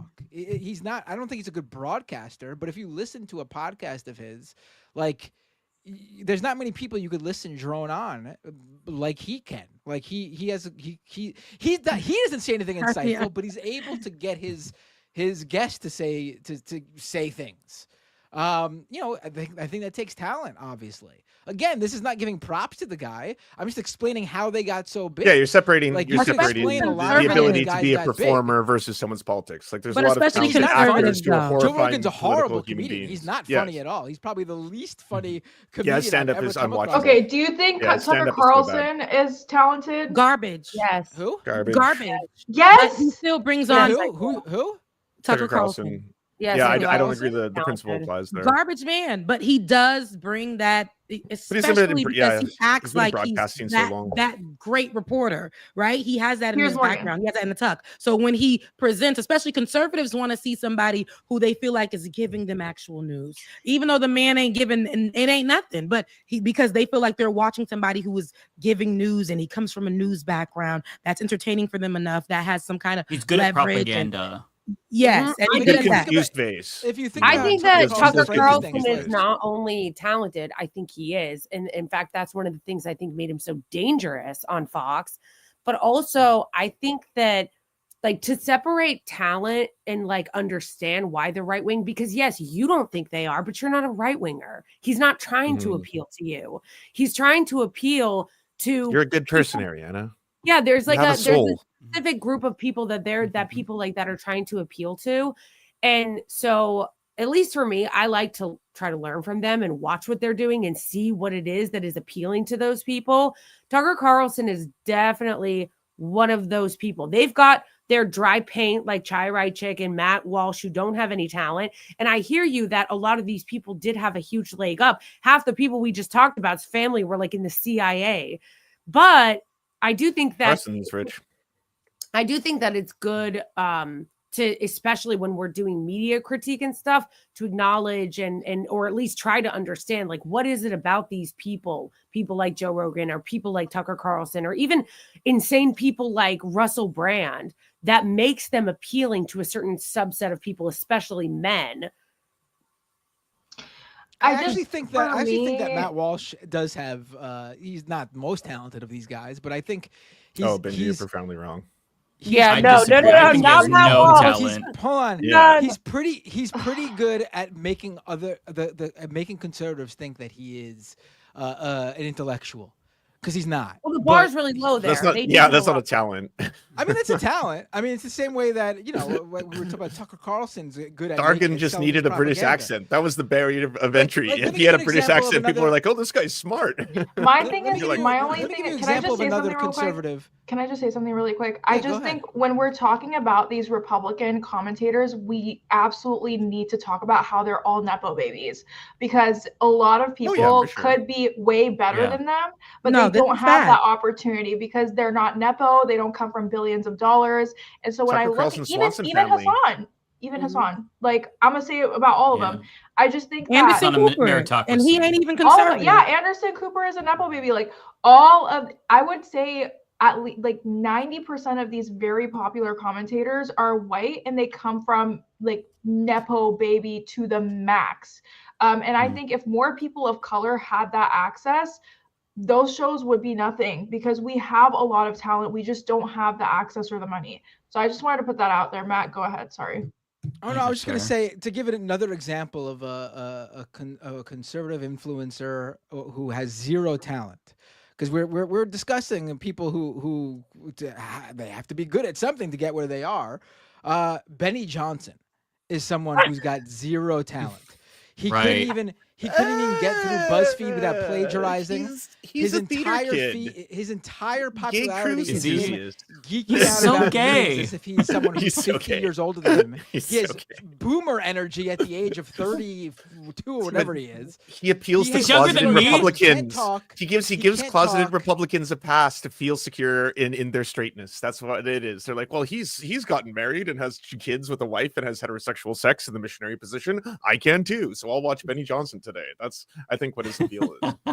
Yeah. Benny Johnson's got nothing. I don't get how He would have been my idol at 17. we didn't I could be mention, straight too. You know who isn't good though? Michael but it's Knowles very- is another guy with nothing to offer. Ben Shapiro. Oh, yeah. Did we mention Ben Shapiro? Did we say Ben No. Shapiro? I think Ben Shapiro's got he could talk fast, and that helps him. He Yeah. talk that. His voice is garbage, but Ben Shapiro is the political commentary equivalent of Twista. He could spit fast, but he has no substance. No, Hey, well, you know, it's a talent. please Do not guarding because Ariana was earlier. I love mentioning Twista. Morgan, and I'm like, Piers Morgan is not one of those people that I think is talented. The advantage that Piers agree Morgan with has that. cultivated is that he's created the show that includes politics and this insane amount of drama, and that's why he It's gets the watched. Jerry Springer effect. Yeah, nobody's Yeah. watching. Right. Yes. Yeah, But nobody is Now watching. we all agree.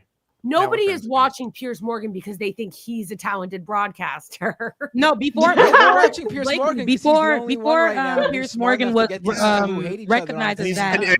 Humiliation Before fetish. I Piers wanna see Morgan was him embarrassed. recognized as that, when I was in journalism school, we looked up to Piers Morgan. We looked up to Really? those people that we saw on CNN because CNN was the He was opposite of pretty Fox. But established. we did because it was literally the people that we saw on TV, and because he was British. They love to Yeah. sprinkle in somebody who got a little That takes me so accent on the far. show, and that's Hate their but then when he flipped and started adding that entertainment value, like the Jerry Springer in it, the drama, and then going straight up F Racist. black folks and race, yes, all of that. That's when people started saying, and on the conservative side, you know what, I could mess with him. We've seen a lot of our favorites who were very conservative and how, even though they were leaning left or leaning right, that's how it used to be.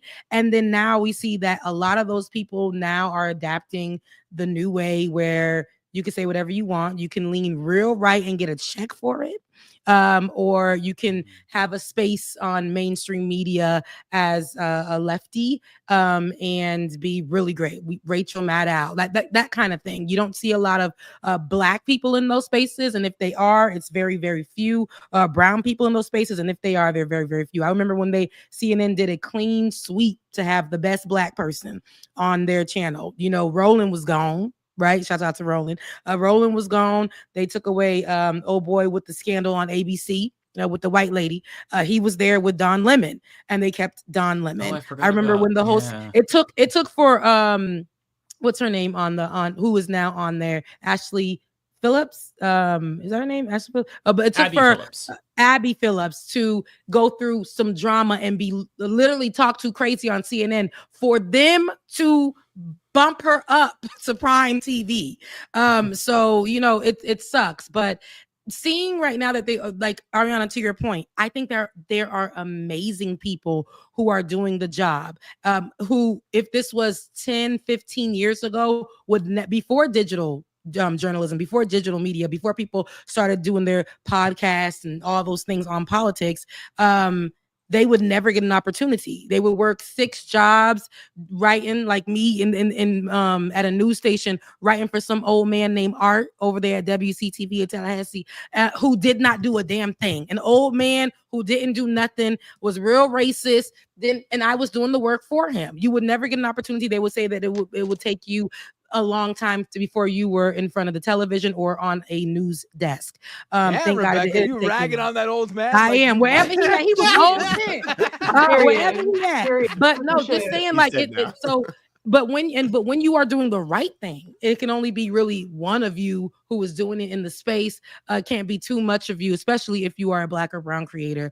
It can't be too many of you. They're not going to support all of you. And then if you're in any type of marginalized group, they don't even want to F with you. But if you are conservative, right? If you are conservative and you just get online and start talking against your own group of people, just know you're going to get a coin. I've never, like even on TikTok, when TikTok just came back, I'm not a TikToker, but I know you are, Ariana. I don't know how it's affecting you right now since it's been back, but I know a lot of people's stuff that has been monetized over the years, from them talking about politics or marginalized issues, are now being flagged. They're now being flagged and taken down ever since Donald Trump saved it, even though he is the reason why the problem was in place anyway. The ban was in place anyway. But I see that the conservative view, the messy conservative view, the one that is pushing hate and divisiveness, is going to be the one that we see more of. We see that they're already adjusting how we put out our news or put out our information so that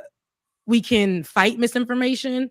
They don't want that. So this is what we're going to see is more of these conservatives platformed, and anybody who's talking pro-Trump things that used to get one view, we'll start to see them actually grow. And that is the problem. And they have a hint of entertainment. They could be in a bra and panties.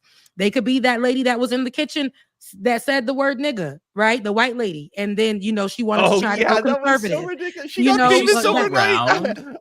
No, we haven't heard from her since because they said they didn't want her. Remember, because they said her babies kind of look like a little black, right? It's because white supremacists became her audience, and they started like investigating her, and then realized that she had done the dreaded race mixing thing, and then all of a sudden they're like, "You're a traitor to the white race," and all this. She was sticking up for the LGBTQ in one of her previous years ago posts on Twitter. They found that they was like, "Oh hell no, she ain't no real, she ain't real gritty with it. She's not a real conservative." So here's what I'm saying, like that's what we're gonna see more of. And I do agree with you. I think they're amazing, like all of you guys here, amazing people in this space, but it takes us a little longer and a little harder to get that. We're not Nepo people, or I am literally trained to be a journalist. And thank God I was working in journalism, but I know that I was getting paid the least, right? To do the work. And so even going independent, you got to be willing to take nothing you got to really want to do this with your heart. My favorite people who are supposed to be left leaning, I worked with them. And these are people who are really big in politics, huge in politics. And I really saw that they didn't have a heart for it and what they were doing behind the scenes. It troubles me because, when you are doing it for a coin, which we are, because we need to live. Now, let's put that out there. We need to live, but we are doing this because we are affected by this. We are part of these communities. So we advocate for this for real. So when we do this work, that ain't enough. So we got to get a little gritty and nasty with it. I remember working in this one place, and I had to tell them, me and Ben, I don't want to focus on how Trump wipes his ass today. I really don't. When he just signed a policy that's going to affect the Black community, I want to focus more on that. When he just signed a policy that's going to be affecting the LGBTQIA plus community, I want to focus on that. The immigrants, I want to focus on that. Women in healthcare, I want to focus on that. Them people told me, no, we need to focus on him picking his boogers at that meeting or something like that, and that's what was really, that would get us 1 million views. That would get us the most views. When we got serious and we're talking about things that people needed to know to get them prepared. And we've been doing this a long time. People ain't want to listen to us. And we started doing that. That's when the censoring came, the meetings came. They told us, don't talk like that. And I'm like, I thought we were supposed to be helping in this sense. And that's why I went, me and Ben pretty much went independent in that way. But that's what wins, the divisiveness, talking about nothing. If we focus on every little BS thing that Donald Trump does, we're going to miss the actual issues. That's what I was saying the other day. I was like, y'all so focused on Donald Trump, what his wife wore or what was said, where he said here and there. Do you know that he signed laws or he was signing executive orders that may affect you in some kind of way? Do you know what those orders are? They're literally on the internet, a simple Google search. Ask your chat GPT if you too lazy to find out. It's out there. Your favorite creators probably have talked about it. Watch it. And so that's, but that's up to the people. I'm tired of telling people what to do. We done try to tell y'all since 2016. I'm just gonna do my job and go. Okay, I'm just gonna come here to say what I need to say, talk about what I need to talk about, and go. Because I'm tired. I'm tired. We're all tired. Yeah, this has been an exhausting week. I just want to clear the air really quick because I saw some of you in the comments. I love Twista. Okay, I was just making a point. Okay, hell yeah! I love that. That was a terrible call by Mike. Roast him for that shit. Slow jams. I fucking love Twista. Don't you dare come at me, okay? Because I bet I'm a bigger simp than you. I bet I have more playtime than I could prove it. Okay, so don't you dare assume. And by the way, I did a video on Ethel Cain, and I made like a joke sarcastically, and somebody's like, "How dare you criticize Ethel Cain?" And I'm like, "Are you accusing me of coming after Mother? Excuse me?" So you have to understand, it's just the point. I'm just being sarcastic. Okay, they've uncanceled me. Thank you all so much. I appreciate it. I appreciate it. You get canceled every episode. It's crazy. That's literally that was more controversial than me saying "fuck his family." God damn! I didn't know you all loved Twisted. That I almost said Hitler. Oh God! Oh, Hitler! Don't Twister. No, let's be clear. Twister, you got nothing to love your talent. You are talented. Can't nobody rap like you. I don't think anybody can rap Absolutely. fast. I know think you're that watching. You do have like we love your music. Yeah. Terrible. Just Mike, just be talking. That's all. Don't even. Yeah. Twister, you are loved here. Okay. Twista is absolutely loved. The point I was making was that like I love Twista, but like there's different like I listen to Twista when I want to dance, when I'm in like an uppity mood. When I want to think, I'll listen to Kendrick Lamar or Tupac. Like there's just different like it depends on the mood, right? But I love Twista. Don't you dare accuse me of not liking Twista. That's defamation. All right, I'll get litigious. Just wait. Before we move on from the subject, Ariana, can I ask one more question? Who else is a nepo baby? I knew about the problem with there being too many white people, but more importantly, too many men. But like, I didn't know that everyone was a nepo baby. Do you have other names, like in the list? Like Anderson Cooper, Tucker Carlson is a nepo baby. Although his mom married into the Swanson family, he wasn't originally nepo. And then obviously Joe Rogan. I believe Jesse Waters too. Like a lot of these people are very much so all of them. nepo. Yeah, I would say like I said, 90% because I really wanted to be like when I was going to university, I was like, how do I become a very well-known, reporter? Because I have a journalism degree. That's what I wanted to do, and I did so much research, and I was like, I want to say one of the self-made people that I saw was Oprah. She's self-made, from my understanding, and all the research. Her struggle was real. Her struggle was real. She's really about it. And I know that Jerry Springer started kind of on his own, but then he kind of like derailed into this whole world of like, clickbait and shit. But yeah, most of them, I would say 90% of them. I don't have like names exactly off the top of my head, but especially like Ben Shapiro, nepo. Most of them, I don't disagree with that at all. I think most of them are just like most actors, most musicians, most rich people are nepo babies and people in the media. I think that all I was saying was that I don't think that those things to me can exist at the same time. They're all nepo babies, but also some of them do have talent. I agree though that they are all nepo babies, just like, and the same thing with like the media, what we were talking about with the right. You don't have to be talented to be a major moneymaker on the right, because the right is awash in money. On the left, you actually have to like really fight to even get anywhere, because we are not awash in dark money and dark billionaire money the way, by virtue of the fact that somebody is really on the left, then you're advocating for things like taking on the billionaire class, doing a segment like Mike started with that guy making that comic, which no right winger is going to be like, yeah, let's have them on. Definitely abolish billionaires. Right. True. No, seriously. No, they but fund them. No, I wish and give us the money. Like fund our stuff. I know like I said, the people that they give the money to, y'all favorites, I don't want to name no names, but y'all favorites that's in the left side of things, the progressive side of things, the ones that want to be Martin Luther King so bad, working alongside them and knowing that they have the same strategy, because they get funded so much because people for some reason on the left believe that there can only be one of those people. So they will drop their money into this person, and then this person will say, I want you on my show. I want you on this, or I want you on that. And then you'll be working with them thinking this is all good and great, raising some money, and then realizing this ain't even like, it's all greed. It's all, they're not doing this. Sounds like they're capitalists who want to exploit you. Absolutely. It's been or done. You're talented. It's been done. It's been done. And so that's why I am very careful where I place myself. Last year I decided that I wasn't going to go on a lot of different platforms, even though I'm now by myself, doing it by myself. I said I wasn't going to go on a lot of different platforms because I don't want to do it anymore. You guys want me here for my talent or whatever. I know you're paying X, Y, and Z, this person, but for me, like, you just want my talent, and no, because I know how y'all get down. And if I don't get down how y'all get down, if I know that what you guys do behind the scenes are unacceptable, then I may not put your business out there, but I'm not going to attach myself to you. And that's just what it is. Yeah. So with that being said, I do want to take a quick break to go to today's sponsor. So if you are struggling to keep your finances in check, you can go to goldmansachs.com/leftist mafia and get 20% off of a gold membership card. That's goldmansachs.com/leftist mafia. Today's sponsor. Thank you so much. Brought to you by Polymarket You were Studios. gonna say a gold bar. Yeah. I'm like, is that really? Yeah, I was like, you know, really a Goldman sponsor? Sachs isn't literally We really in got the a gold sponsor? industry. I don't know what they even offer. I'm like, wait, I should have said something else like Wells Fargo or some shit. I don't fucking know.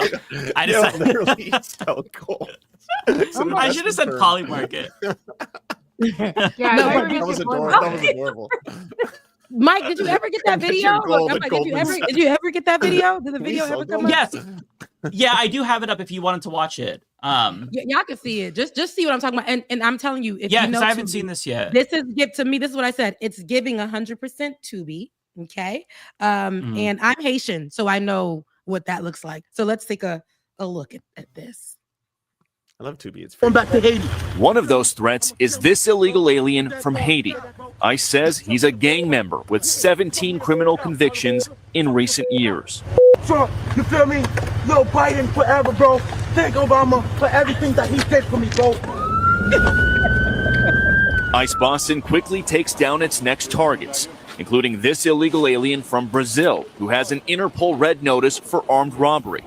This Salvadoran illegal alien charged locally with rape and released by a sanctuary jurisdiction. And this Dominican illegal alien charged with assault with a deadly weapon and heroin trafficking. Officers also arrested this Guatemalan MS-13 gang member facing gun charges. ICE says he was released from local custody just the day before. Their detainer request was ignored because of sanctuary policies. And in a sign of shifting priorities, I'm not going back to Haiti. one of those threats is this It illegal. continues. So this is again Yeah, an exclusive raid from an exclusive raid, like breaking news on Fox that happened to hit this morning, where he did a ride along. The reporter did a ride along for this Boston raid, and it happened to be one immigrant from each group, and then the black one, which is like a wow, what an introduction. Like what an introduction to this package, right? Where the Haitian immigrant is looking directly at the camera. And ICE don't play no games, trust me. I know. Looking directly at the camera, they literally they tussle with him just enough for him to look straight at the camera. I am from a city right now that has a lot of people who we call T-Bidens, little Bidens, people who came on the Biden program. And they live a lot of where my mom's house is in the whole area, that whole area.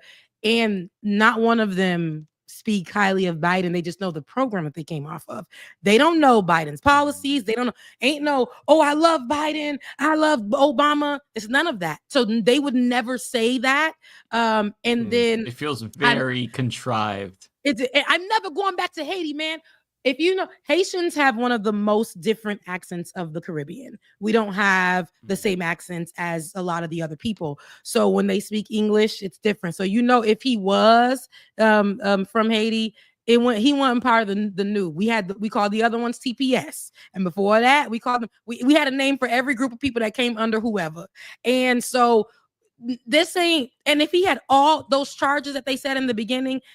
Why is he in the streets? Who let him go? For what reason and for why? And so this is how I know this is. And why didn't y'all blur his face? Why? That is interesting. Everybody else is blurred and walking. And I've never seen ICE detain somebody who's part of a gang so relaxed like that. They're always trying to be excessive and, show how macho they are. And, they really want to show that. We've seen how ICE can be. I've seen them in action, and I know that they're not like that. So this right here was so coordinated, in my opinion, just like Donald Trump's alleged attempt of assassination. Y'all can fight me on that every day. I done told y'all. I agree with you on this conspiracy, but not the assassination one. That's okay. You ain't got to, but that's all me. Yeah, this one I'd also go more down than the assassination. This one feels very suspicious, and it's Fox News also, so it's not like Fox News has this principle to remain. Right. If this was like AP, I'd be like, okay, you know what? I question, everything and whatnot. We all do our due diligence and try to be as media literate as we can be. But like, since it's Fox News, it's like, I'm putting on this info hat. Doesn't seems off about that. It's very Something weird. is so off about it because the person who also, because we already know that the fear mongering around immigrants and especially they're attacking Haitians, we know right there with our now Vice President JD Vance, with the Haitians that came and grew a city in his state, like I said, a dying city, Springfield, Ohio. The fear mongering that he put there, saying that the people were eating the cats and eating the dogs. We know that happened. He's the one that reposted that video as well. We know how they view anybody who is other when it comes to, it's we're gonna see. So I'm telling you, because of this, we saw, because Donald Trump called it the Chinese flu, they was walking around punching anybody who was Asian in the face in the streets, right? We see how they treat Black folks for whatever the reason. We see how they treat Middle Eastern people or whoever they consider to be Middle Eastern. Immediately, the person is a terrorist or whatever the case may be. This country has a long time treated anybody who is an immigrant or who they look at to be an immigrant with disrespect. And now we're going to see an uptick in that. Absolutely. And blame Donald Trump, JD Vance, and what's to come. But the people who really sat there and voted for him, who have family members who probably, maybe on ISIS list right now. Y'all voted for Trump because you were anti-woman, because you were afraid that there will be laws that will make your son gay or your daughter. Like, that's what you were so worried about, that you didn't see what else was going on. Because Anyway, I know people who voted for Donald Trump who also know undocumented immigrants. Like, fucked up. Like, how do you do that when you know people who will directly be affected? But as that commenter was pointing out, like, they blurred the faces, and my conspiracy is that it's because they don't want you to find those actors' IMDb pages. So I feel like I'm going down this rabbit hole. We're gonna disprove this. I've already started. I'm looking it up right now because that is so funny. Yeah. We're breaking this story right now. It's fake news. Fake news, absolutely. The people that scream out fake news consume it so much and create it. And that's literally like, and then us who's trying to combat that online every day on the spaces that we thought were, like I said, safe. Next thing you know, the people that's running those pages, they're like, you know what? Let it all flow. Like, I don't care. Let's just go off with the fake news vibes here. We don't need to check. We don't need to combat misinformation. Just let it roll. Yeah. I mean, Fox News is straight up like propaganda in its purest form. So it would not surprise me at all for them to stage something like that. It's not beyond them. They lied about the election being stolen in 2020. Dominion voting machines. It's why we found out about those text messages that led to Tucker Carlson being fired. So they are absolutely not above just straight up staging shit. So my conspiracy antennas are buzzing. That's what they look like. It's like a bug. But yeah. So is there anything else you want to get to before we do super chats? No. I mean, there's so much, but go ahead. I'm sorry, Blakeley. Oh, you're fine.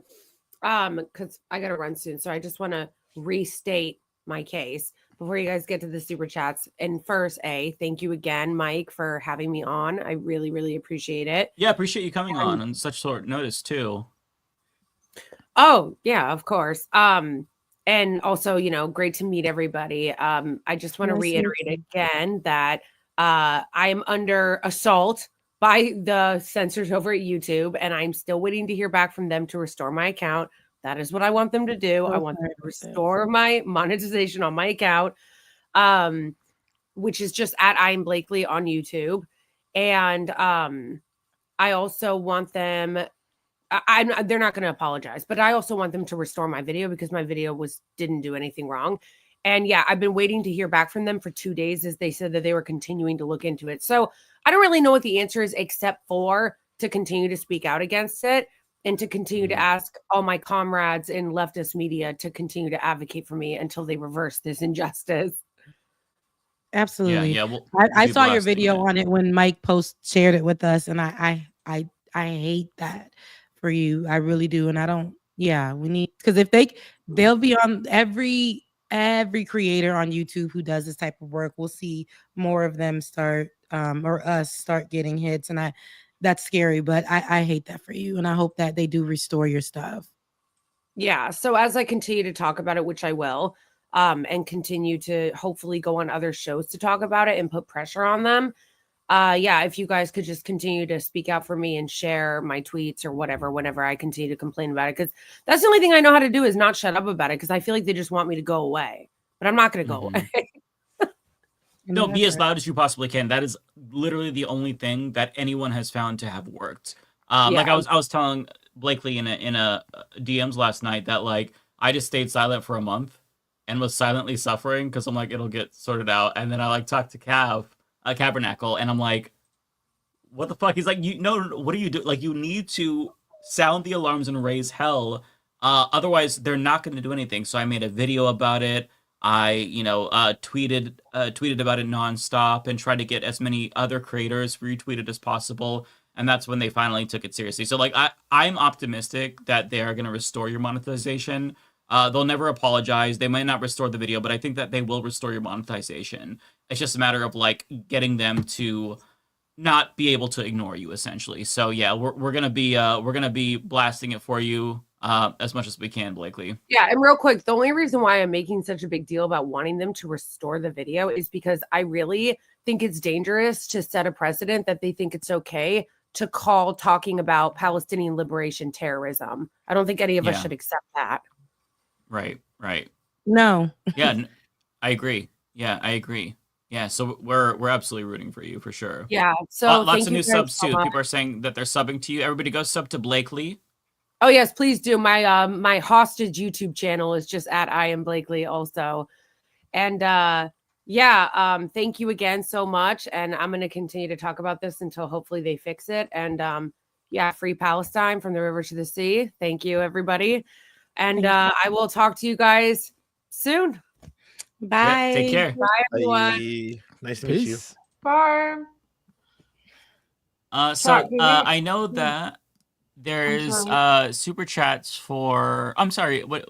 You saying something, Ariana? Yeah. Can we talk about Destiny real quick?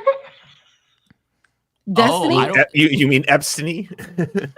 Epstiny. Fill me in. I'm completely out of the loop on this one. So okay. I just want to say that me and Destiny, we have hated each other publicly for about 3 years now. So we have like on and off beef on Twitter every once in a while. Who is Destiny, babe? I hate him. He's a streamer. And so it recently comes out that he, I shouldn't be smiling at this because it's very devastating, but basically it came out that multiple allegations have come out that he filmed having intercourse with streamers and then spread them unconsensually, like to other people, and then they recorded it without their consent as well. Secretly recorded them having sex and sent it to a third party, and that third party put it out there on the internet. Yeah, multiple crimes. Who's the third party he sent it to? Nick Fuentes? A 19-year-old girl, mind you, he's 36. Mm-hmm. Just saying. Yeah. And all of these girls, they were when this crime happened, they were all in or around the age of 19. They were all, aspiring up and coming streamers.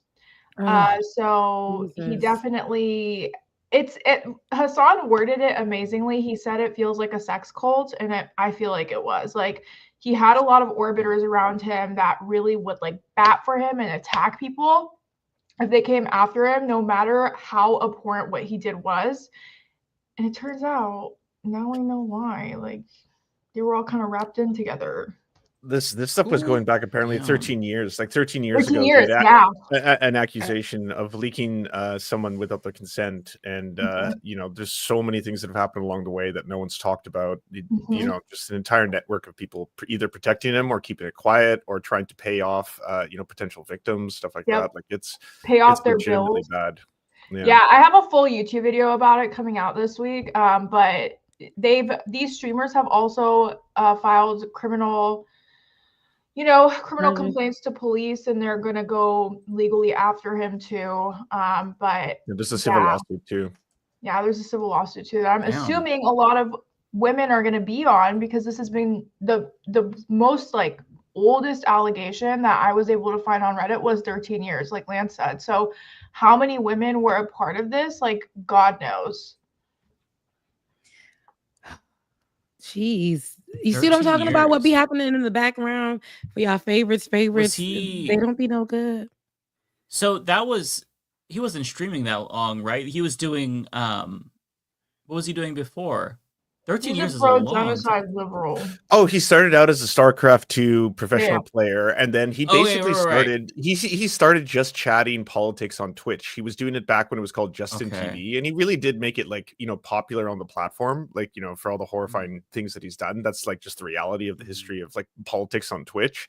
He grew to a pretty big degree. Him and Hassan used to be like really close friends. They had a falling out. After the falling out, he just became worse and worse. And he's been aligning himself with Democrats, but hates both Republicans and leftists. He kind of hates them in equal measure.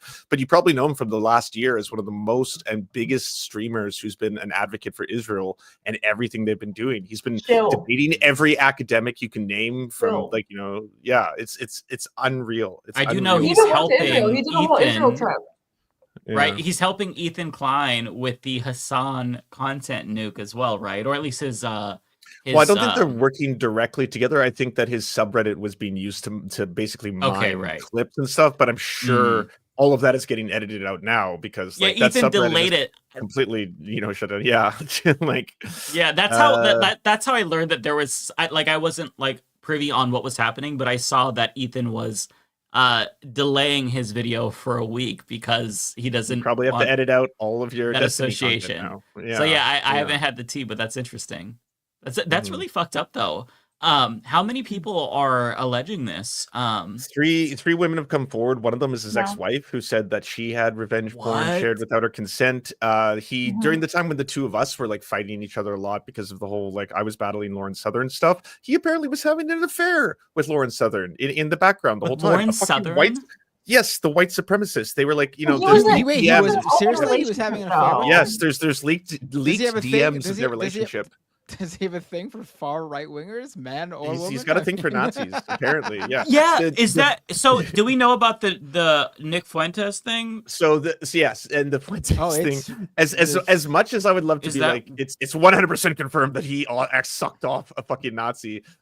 In the leaks, which is by the way revenge porn. In those leaks, apparently there's like pictures and videos of him sucking a dude off, but there's no confirmation that person is Nick Fuentes. That's as far as it goes. Yeah. Well, he leaned into the whole Nick Fuentes controversy because he knew the latter would be much, much, much worse, which is young women alleging that he's filming them unconsensually. He was trying to distract people by being like, I sucked off a Nazi? That's literally what Hassan said, and I agree with him. I 100% agree with Hassan. That's what Hassan said. Hassan was like, this all makes sense why he leaned into the whole Nick Fuentes thing, because the latter is much worse. And I totally agree with Hassan. I think he's right on that one.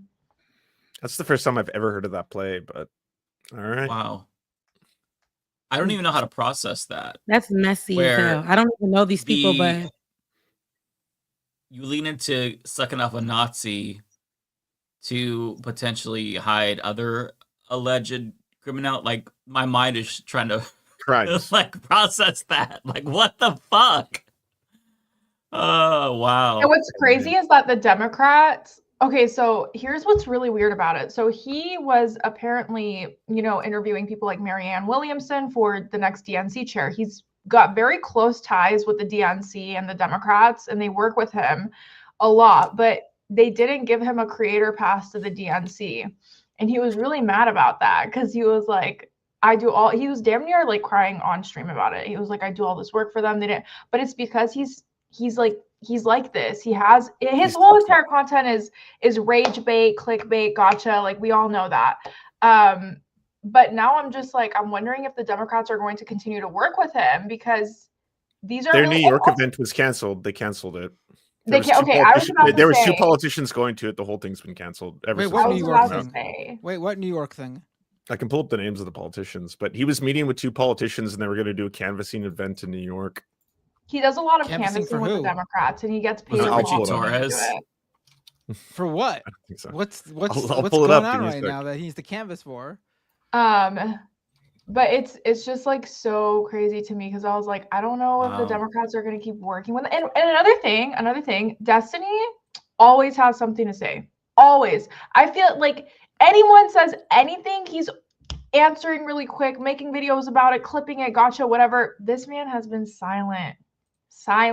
Hasn't said a peep. He put out a statement and he was like, Oh, that's not true. He's typing in his own chat, but he's been basically denying like any wrongdoing and saying that he's just a gooner and that ever since he started like ADHD medication, he doesn't even have sex drive anymore, and that like all this happened. Like, Your Honor, I Oh, plead, public. I'm just a gooner. Yeah.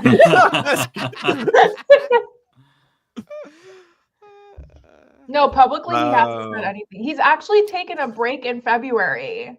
Ben When Wickler and Martin O'Malley. If you wanted the names meant Binder, it was Martin O'Malley and Ben Wickler.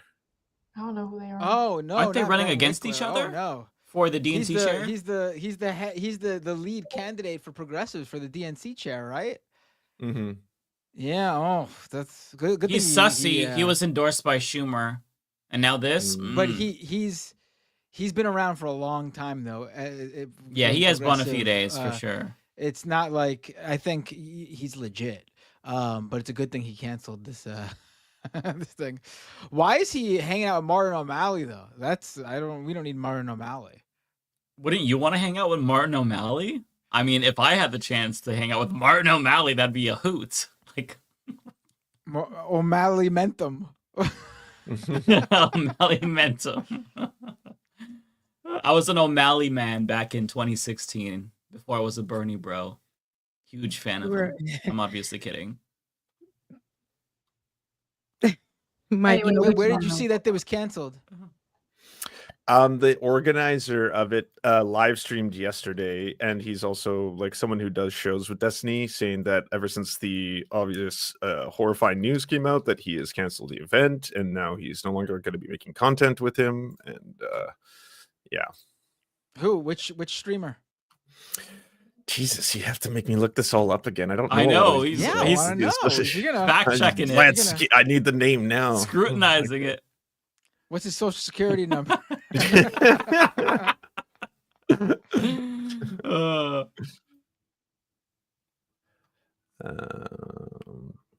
Pesco. Don't know if that means anything to you. Pesco? No, I don't know who that is. Pisco. Yeah, Pisco, longtime friend, orbiter, and organizer. He said that they will no longer be doing the New York initiative. How do you spell it? Going to Pisco.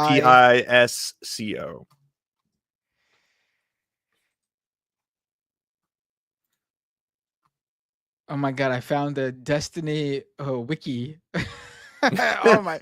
Pisco, often referred to in DGG chat as Pisco, is the nemesis of rage poop. Oh my, I'd kill myself if I was. This is not a real thing. I don't even know what the fuck this is not a are. real thing. It's the nemesis of rage poop. What is this? I feel like a boomer right now. Poop. No, this what is the his, fuck? his I'm wiki. such a This boomer. is I'm out from of the loop. Destiny.gg, his website. Oh, that's his website. Okay. I don't know why you would just my god. I hate it. I hate all of it. Yeah. Oh, can we do super chats? I got to take off early, so. Oh yeah, we I only have two too. So we went I don't know way if Rebecca over. wants to go or Ariana. No, you only have two. Go ahead, and I'll pop mine in. Y'all All know. right. Yeah, I'll go after Rebecca. Alrighty, just give me one sec. Gotta open up the old stream.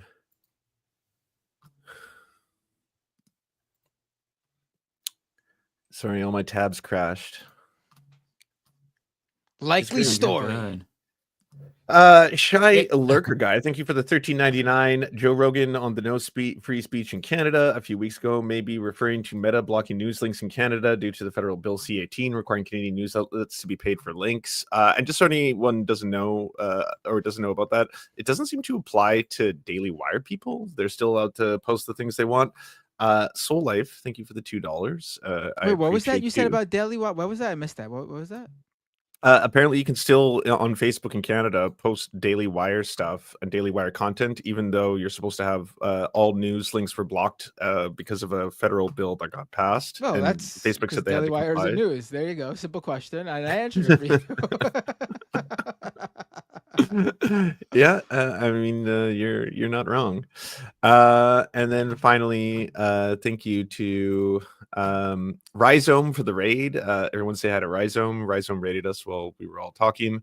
Appreciate that, Queen Mother of the Court. Thank you very much. And finally, thank you very much for the incredibly generous dono from Good Crypto Bro. Here's some money from my Trump coin. Please use it for good use. I sincerely appreciate that. That's very, very kind of you. And yeah, that's it for me. Woke Crypto Bro is just spreading around the love. Nice. Yeah, just Love one the good woke crypto crypto bro, and bros. that's woke crypto bro who does There's just a one. Bitcoin with the pride flag. All right, I'm glad there's one good one. Nice. Can I buy gay coin or bussy coin, or is that not a thing? I guarantee pussy coin's a thing already. Oh, probably. Why did I ask? I'll look it up for you right now. Hold on. I don't. What's it at? What's it at, Binder? How's my pussy Yeah, coins doing? just real quick. What's How that? do you spell What's bussy? It's pussy with a D. BUSSY. There's a few bussies. There's also a shibussy, which is a Shiba It's a Inu bussy. Shiba Inu pussy. Oh, what the fuck? What is wrong with The world is a people? bad place. The world is a Ew, Yeah. that you guys even laughed at that. Like, I can't. People hey, need the God. Melania We coin need to is go back about to to pop church. off though. Yeah. I do like the Melania coin is the only thing that actually made the Trump coin like half in value. So well done, Melania. You're helping end corruption. Taking She's half his crushing money it. even without leaving him. I love you guys. I'm gonna take off. I gotta go. Bye. Have a Take good care, one. Lance. Bye, everybody. And I'll. Okay. I will try. I don't know if Rebecca or Ariana. I think you said Rebecca. You wanted to go first. I will Yeah. try to keep up as you read your chats. Yep. I'm gonna read them as you put them up because I never know where to go get them. Like I'm like where I see them on my thing, but then they go away. But yeah, as you. Well, as I you don't read know if these are yours or Ariana's. them. Okay. Unless you want to Rebecca, have. Just go on your live stream. Sorry, Mike. Just go on your live stream and then just click there. Like look at the chat, and then there's the arrow that says top chat on the top left corner, and then just go. There's 3 options. Click fan funding, and then it'll all show up. On YouTube or in this stream? Yeah. YouTube. Okay. So I'm in my chat and go where, baby? And then click on the top chat. Okay. And then click fan funding. I literally did not know about this, Ariana. Really? I didn't know swear to that? God. No. I've told you about this. Wait. I know, I'm and on- I didn't find it. I never found it. I've told you about this I'm multiple I never times. found it either. Look, I I'm never on it- knew where it was, on my though. phone. Wait, I'm on my phone right now, and it says live chat. Top. Let me go. Me and Rebecca are boomers. You have to forgive It's giving us. that for sure. I And you had said no idea. It doesn't say anything about a top chat here. It says live chat, top messages. Let me Ground. go on my phone and see what it looks like on my phone, because I don't know what it looks like on my phone. I just have it pulled up on my computer. Yeah, on mobile it's easy to find. It's just like above the chat. Or not on mobile, I'm sorry. On desktop it's easy to find. Oh, on desktop? Look. Yeah. Yeah, I'm on desktop. It's super easy to find on desktop. Okay, hold on. Look, now I am so boomer, which is probably just millennial to Ariana. Yeah, it's not showing up on my phone. She's a millennial. Remember we had this whole discussion. So She's not. Don't even start. That girl. Do not piss her off. Okay. I found it. You have to click on the setting, the little screwdriver on the top right. Mm-hmm. And then you click chat filter. Mm-hmm. And then you put fan funding. There we love ya. Mean it. Love ya. Okay, so here we go. Found it. All right, let's go ahead. Thank you so much to Omega Star. for your super chat. Missing Futures, thank you for your super chat. Woke Crypto Bro as well. Said the same thing. I bought some Trump scam coin early and sold right away when it went up.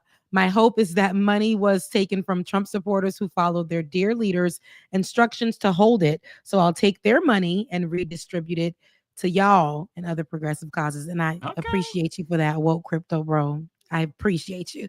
Zeitways. So 250 years USA will either be presented by Trump or Vance. I guess we somehow surpassed parity. Ciao. IPT fan 45. Thank you so much for your super chat. Bye. I keep wanting to say that in Creole, and there's probably Bay Photo, but I want to say Bye Photo, and that is not what it is. Probably Bay Photo. Saw that story you mentioned last. I saw they were creating conspiracies that this is Trump's enemies trying to make him look bad. That's how they cope. Which one was that? We talking about the immigrant one? Making him look bad? I don't remember. But whatever My that brain is. too cooked to go back that far. It's crazy. But thank you so much, Bay Photo. Super duper full. Thank you. Horrified by Trump's plans to deport 20 million people. It won't work. And as you said, the parallels to 1930s Germany, Austria are uncanny. Yes, Ariana, you definitely gave that. LA is burning now. Thank you so much, Prairie Fire. Always for the rotisserie money, the rotisserie chicken money. LA is burning now, San Diego, and Trump is talking about eliminating FEMA, right? Some people ain't heard about that. Right. Yeah. It's still burning. And he wants to eliminate FEMA and has sent troops to the southern border for a fake crisis. Y'all. Thank God fascism is self-defeating. Get a rotisserie chicken on me. Thank you for that. And absolutely. FTW all day. I don't know. Maybe do you guys know what FTW is, or is that not for like the win? For the win. Oh, okay, for the win. Wow. See, boomer-esque. I'm a zoomer on that acronym. Okay, welcome to Leftist Mafia, Blakeley. Love you, Rebecca. Absolutely, I love Blakeley being on. They were great. Even though I came late. Thank you, AK. Rebecca, love what you bring to Leftist Mafia. Also love your shirt. Thank you. Hey, Arnold's. I love it too. Right. For the wind all day, once again, ticket might be sensationalism in the title with strong, important messaging in the substance of the vid. Right. I've never been like, I might have a good title. That's a journalist in me. I don't like the sensation, like the way that they be. I'm like, the clickbaiting for the titles. It's great because people will click on your stuff, but I don't be having what they looking for when I have that clickbaity title or that witty title or whatever. I got to work on it. It's got to be Danny real Man, too. Like it can be bullshit. Yeah. Danny Man, hey Arnold, the greatest cartoon ever made. Thank you so much. Sova J, thank you for your super chat. Appreciate it. Archangel. See, here I go. My Haitianness. Love listening to your Like It or Not podcast. You with Ben is awesome. I love Ben, and he is not taking from TYT.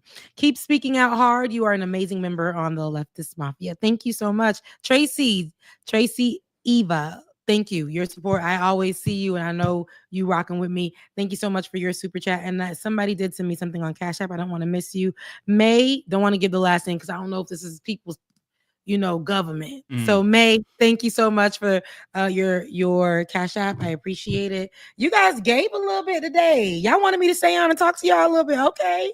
Well, thank you so much. I will see you guys on next week. Love seeing you guys, and you guys have a good evening. Ariana, get to your super chats. See y'all, because I know Matt and Mike is gonna be here for another 5 hours. Yeah, I don't have it in me I've had today. a long ass day. Yeah, I don't have it in me today. David. Bye. Shout out to David too. Bye, y'all. Send Take love care, to David. Rebecca. See ya. Bye. Peace. Okay, I'm gonna go through mine quick. Also, crypto bro. Mike, are you removing them from the I did some of those. I didn't get all of them. I was trying to keep up. All right, let's if you can, or I can do it. It's up to you. Yeah, no, I'll try to keep up with it. All right, that way it's just easier, Yeah, for sure. Crypto Bro, I got a bone to pick with you because you didn't send me 100, but it's okay. I'll forgive you this time. All right. First person, Joseph D. I love Blakeley. That's great. I didn't know who Blakeley was until today, so thank you for bringing them on. Missing Future is $5. Thank you so much for the 5. I appreciate you. Archangel, love having you on Leftist Mafia, Ariana. You having been giving great perspective from an Iranian. I subscribe to your channel and I will be checking out your videos. Don't let Bender bully you. I'm not bullying nobody. What are you talking about? She holds her own. Yeah, more like I bully him. I'm just kidding. I'm just kidding. Out of everyone on the show, the only person I've met in person in real life is Ariana. That is very true. Mm-hmm.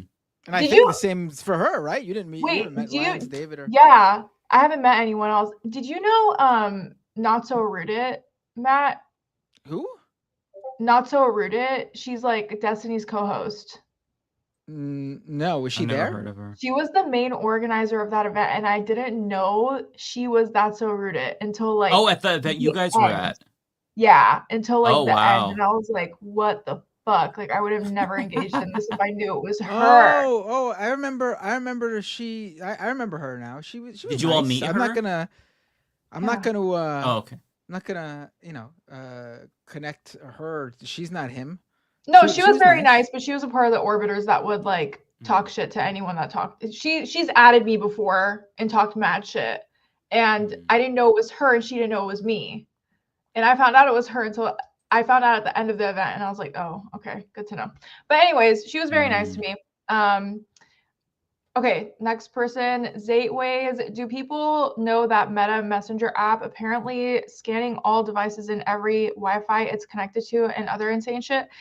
I've heard of that, but I don't know how true it is. Like, I haven't read any. Have you guys read about that? I don't know. I feel like a lot of people are talking about it. I haven't seen it though. Talking about what? I'm sorry, I missed. Meta Messenger app is apparently scanning all devices in every Wi-Fi it's connected to. Oh, I don't know. Yeah, I don't know. Where did you? I haven't heard about this. I've seen it on like TikTok and stuff like that, but I haven't like seen any independent media talk about it. Oh, interesting. That's kind of scary. Yeah, I don't know. People gotta be careful of just listening to what they hear on, like, I hate to say it, Ariana, TikTok. And no, I agree. There's a lot of people on TikTok who talk like they are like experts, and they literally just fucking like read something somewhere once with no like sourcing, and they just like wrote a script so they can deliver the news with like assurance, like they really know what they're talking about. I mean, it's anywhere, but I think TikTok is especially guilty of TikTokers are especially guilty of that. Yeah. No, I agree. It's a problem for sure. Thank you so much. Nothing matters anymore, though. Truth doesn't matter anymore. You can say whatever the fuck you want. I agree. Everyone's asking me if I'm on Red Note, and I'm like, bro, I'm not. I can't start over on another app. I'm sorry, like my brain is fried. I tried to use it, and it's like I can't understand half the things. I just can't. I can't understand half the options that I have. I don't want to click the wrong thing, you know. I accidentally gave it my location. Really enjoyed it. I accidentally gave it my location for a second, and I almost posted that. I haven't given like when you could add your location to like your posts. It did that on there because I couldn't understand what it was because it's in Chinese. I'm crying. Al, thank you so much for the 5. I have seen a lot of liberal content creators blaming Palestinian supporters for Trump lately. Your leftist content is a breath of fresh air. I know, and it's really sad because Muslims have been voting in majority for Democrats for over 2 decades now, and we never got recognition. Now that we were holding a administration accountable, everyone wants to attack us. So it's great, going great here. I hate when people do that shit. Huh? No, I hate when people do that shit. The election is over. Stop blaming voters. Just stop. Unless they voted for Trump, don't blame them. Yeah. No, I agree. Kowalski, thank you so much for the 5. After careful consideration, I've decided to become more extreme in my political beliefs, period. Join the club. I'm just kidding. For the win all day, thank you so much for the 2. Welcome to Leftist Mafia, Blakeley. Looney Tunes, thank you for being the best mod ever.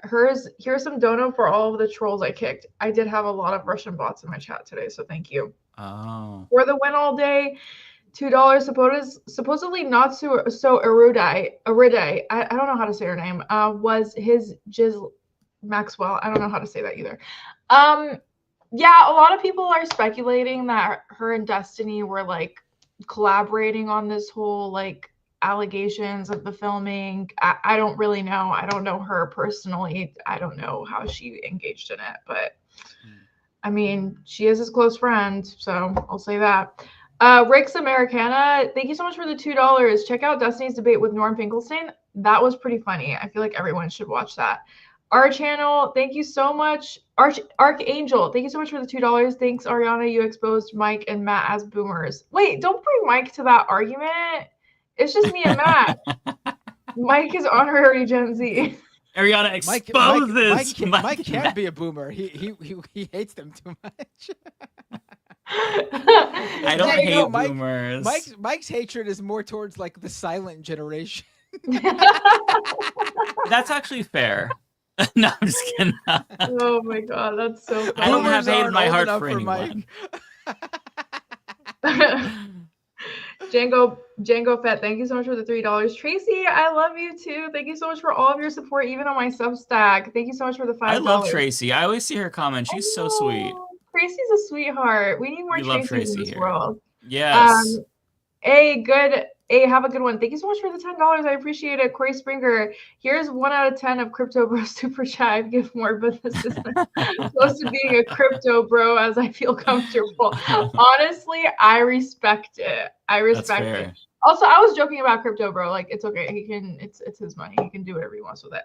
And with that being said, also you guys were seeing my figure here because I was trying to raid. I didn't want to end before I raided, so just so you know, once I leave, you might still see my figure here for a little bit. I'm just raiding out. That's all it is.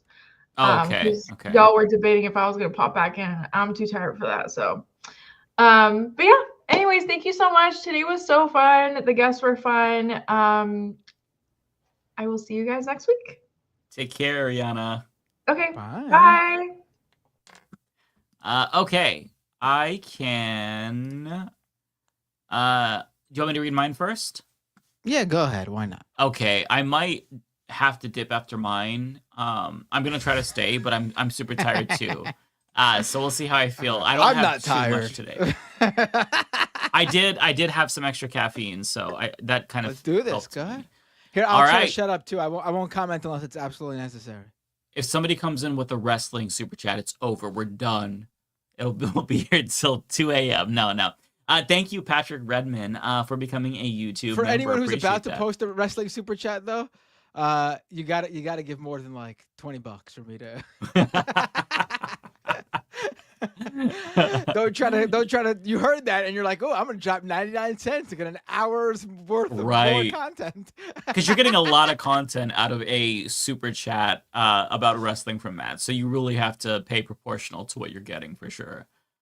Cozy Kitsu, thank you for the member chat. Love the channel. Keep up the good work. I really appreciate you saying that. Thank you so much to John Lithium for 5 gifted memberships. I know that you also sent 5 last week too, John. Your support is so incredibly kind. Thank you so much, my friend. The next one is from Bayphoto, member for 8 months. Thank you so much. And then we have Sam. Nice to see you, Sam. $5. Thoughts on that bishop who called out Trump and now is getting right-wing hate when she's saying Jesus' message? Did y'all know she is an Episcopalian? She thinks she is. What do you think, our? What do you think? Yeah, she was cool. Yeah. That was great. I think what she said was amazing. Episcopalians are awesome because they are like the closest to Jesus's actual like the socialist message. Like they embody that more than I think any of the other branches of Christianity. And what she said was honestly brave. Like she is confronting the most powerful man in the world who wants to be a dictator. So I absolutely give her credit. I think that she is badass, and I really appreciate her saying that. The fact that he was so triggered by it kind of goes to show you a lot, because what she said, it wasn't controversial, but the fact that she dared to ask him to have mercy, how could she? It's just, Yeah. This week has been exhausting. On the Episcopalian thing, my opinion is like if you're gonna eat fish, I mean that's the one cutout. You should also eat meat. I mean, either be a vegetarian fully, or seafood's got feelings too. The fish got feelings I was gonna too. say, So what if you're gonna be an fish? Episcopalian, Right. I think David Dole's a pescatarian, right? I want to say. I He's can't an remember. No, he might be a Episcopalian. vegetarian.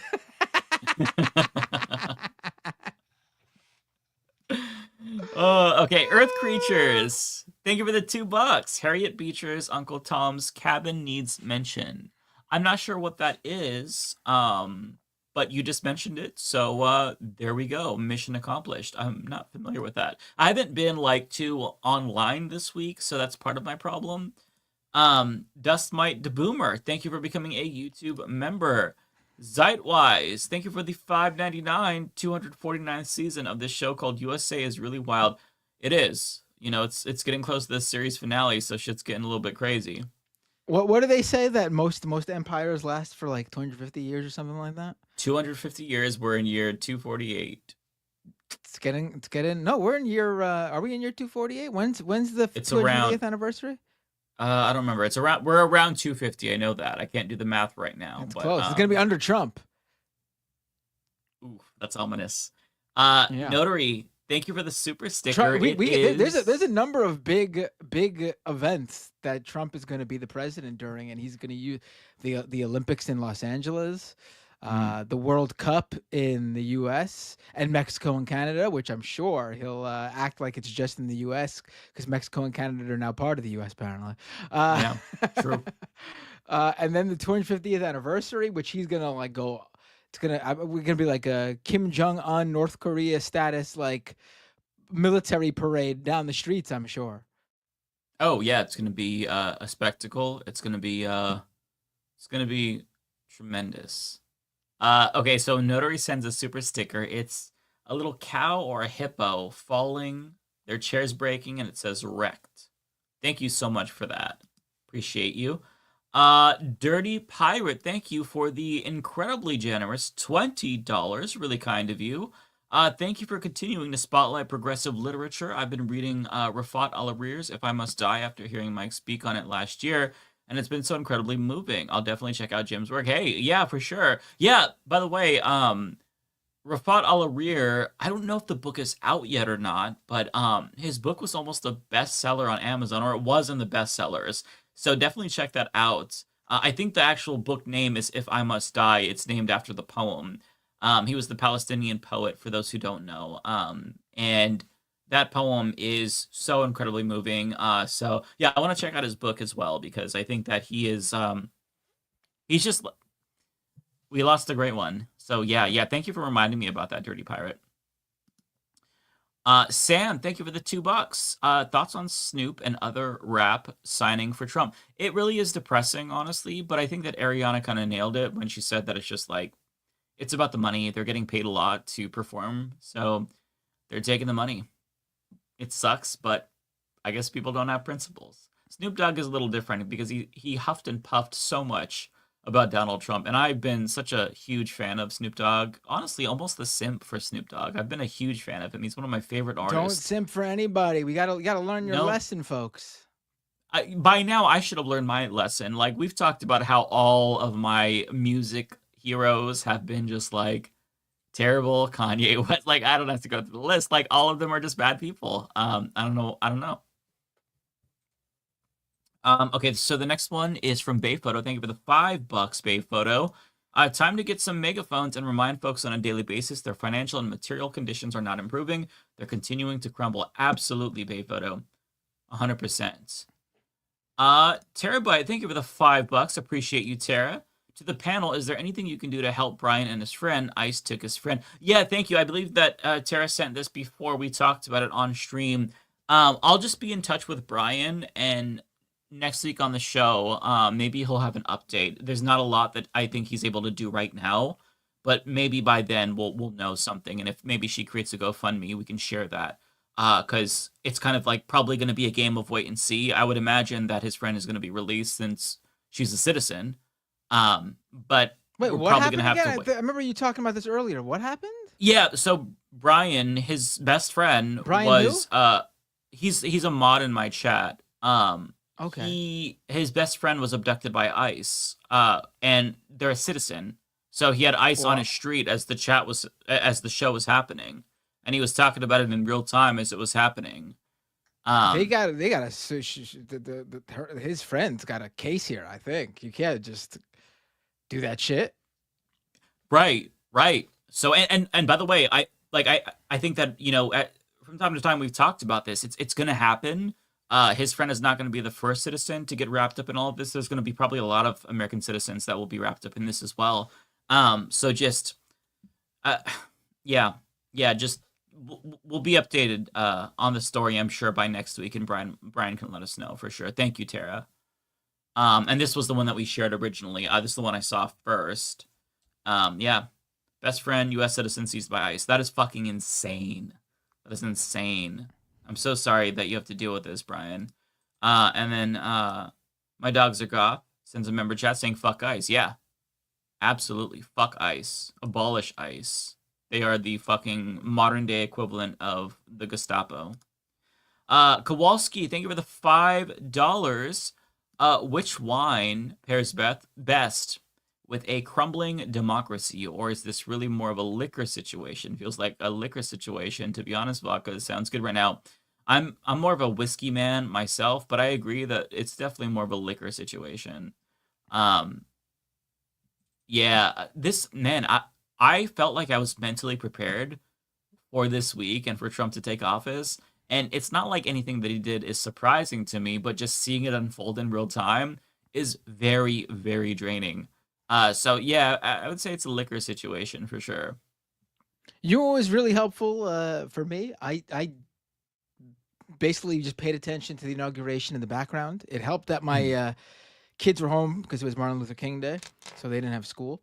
And I did something productive. I finally, as I was testing out on my stream, I did my first Doom stream in weeks. I maybe tuned in to the end of that. Yeah. Oh, cool. Thank you. And so I finally got my I changed the studio around. You might not be able to see anything, but the camera is a completely different camera, much better quality. You probably could tell that. It's not. I could tell. Yeah. And then the other camera I had, I played around with its settings to fix it so it's even better, even though this one's still better. And now I have I'll figure out how I want to use it. But when I do want to use it, I will hold on, what happened to the other camera? I saw that special angle, that Brett Cooper angle. I like that. I lost it. Now I lost the camera. Oh well. I think I forgot What's to your plug new it in. camera, I Matt? forgot to plug I'm it in. curious. That's why. All right. Well, hold on. Let me see if I could hold on. Let me see if I could here What's it the is. new brand that you got though? I'm curious because it looks so good. Hold on. So now I got this angle going too for when I want to use. Hey everybody! Look, I'm Lance from the Surfs. Look at me, I'm Lance from the Surfs. You can do like the Jon Stewart thing. You know how he turns and looks at the camera and he like. Oh, makes I was joking about that. I was doing remember Brett Cooper when she would. Yep. She was like, and you know what's not funny? You know what's not funny at all? Snapping into a Slim Jim. There's no joke about snapping. You need to. So I feel like I'm the only one that knows about this. Next week on the show, just randomly when you're making a point, you got to switch camera angles and look and just throw everybody off. That would be fucking hilarious. Right. But That'd be amazing. Hey. But the camera I'm using now is the Sony FX30. It is. Not Is it a cheap mirrorless? camera. Okay, nice. Yeah. It's a cinema camera. Wow. Yeah, it looks amazing. Nice. That's a good choice. If you could really tell due to the depth of the field, if I had more of a background, but my room is so small that you can't really get that effect. But if I put some stuff back here, you'll be able to tell. You'll be able to really see. You could tell. Yeah, it looks really clear. Nice. That's a good upgrade. I'm telling you, I told everyone I'm as soon as I was over that little, I mentioned how I got like burnt out and needed a break. I said I'm hunkering down and I'm getting serious. I'm gonna do YouTube videos. Not stream. I'm still streaming, but separate YouTube videos. I got the equipment to get to really do what I need to do, and we're gonna do this. And yes, for the person in the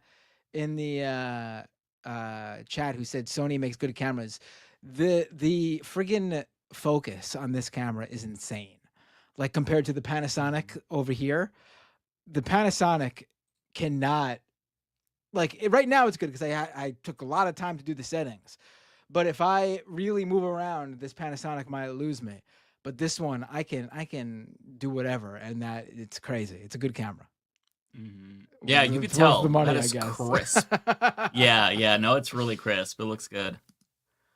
Gloria, thank you for the 10 gifted memberships. That is so kind. Thank you so much for the support. My goodness, really appreciate that. I think that the next one is going to be from Leo Vincent. Thank you so much. Dia Do It Share Day. I probably butchered that. I'm so sorry. It's lovely to see you all from a stormy, windy Emerald Isle of Ireland. Ire? I just said Ireland. I don't even know if that's what it is. Is that the flag? Oh my god, I'm embarrassing myself. But it's thank you. That's awesome. Level red for the entire aisle for the first time ever. Well, please keep yourself safe. That's actually a little bit alarming. But yeah, thank you so much. Another one from Vincent. Hey, I am Blakeley. Hope all is well from Ireland. It is Ireland. Okay, good. Oh my god, I was afraid that it was like a different country that looks like the Irish flag, and I'm like, I'm insulting everyone. Okay, I'm glad I got that right. Thank you for the follow-up too. Let's see here. So I actually have one from Woke Crypto Bro. My goodness, $100. Thank you, Woke Crypto Bro. Great guests. How about expanding guests internationally, like a Russian leftist dissident who watched fascism take over their country would maybe have some advice? Roman from NFKRZ would fit right in here.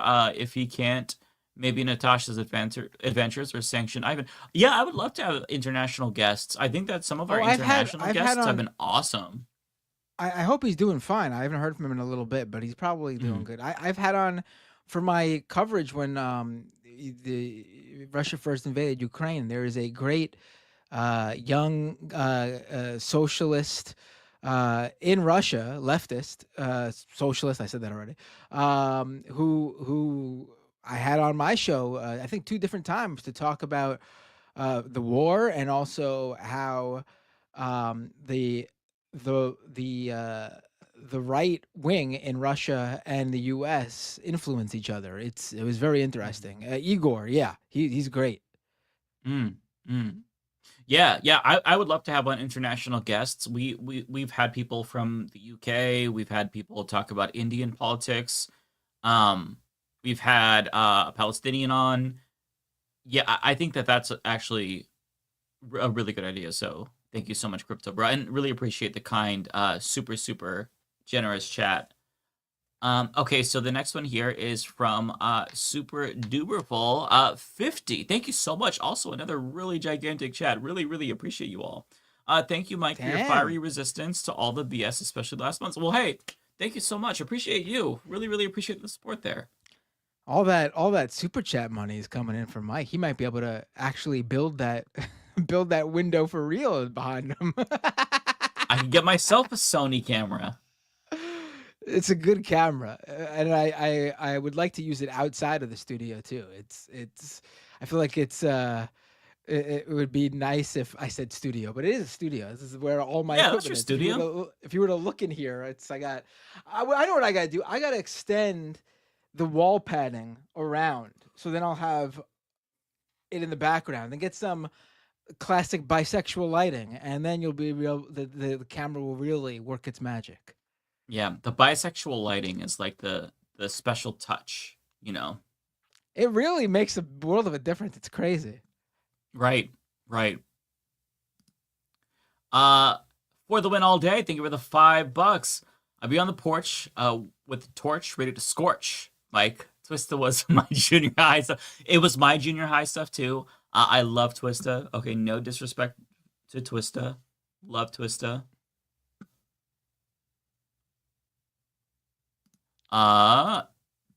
Tara, thank you for the 5. Things are going to be hard, but we are all the Leftist Mafia. Yes. Glad to have all of you and this community. Absolutely. Yes. We do have each other. We can always, sometimes I'll say to like people like, hey, I know this is hard, but talk to each other in the comment section. Like, I really mean that. Like, you don't have to feel isolated or lonely or feel like you're suffering alone, because there are people that are experiencing the same exact thing. So don't be a stranger, even if we are strangers. Like, I feel like we all we're going to have to rely on each other to stay sane.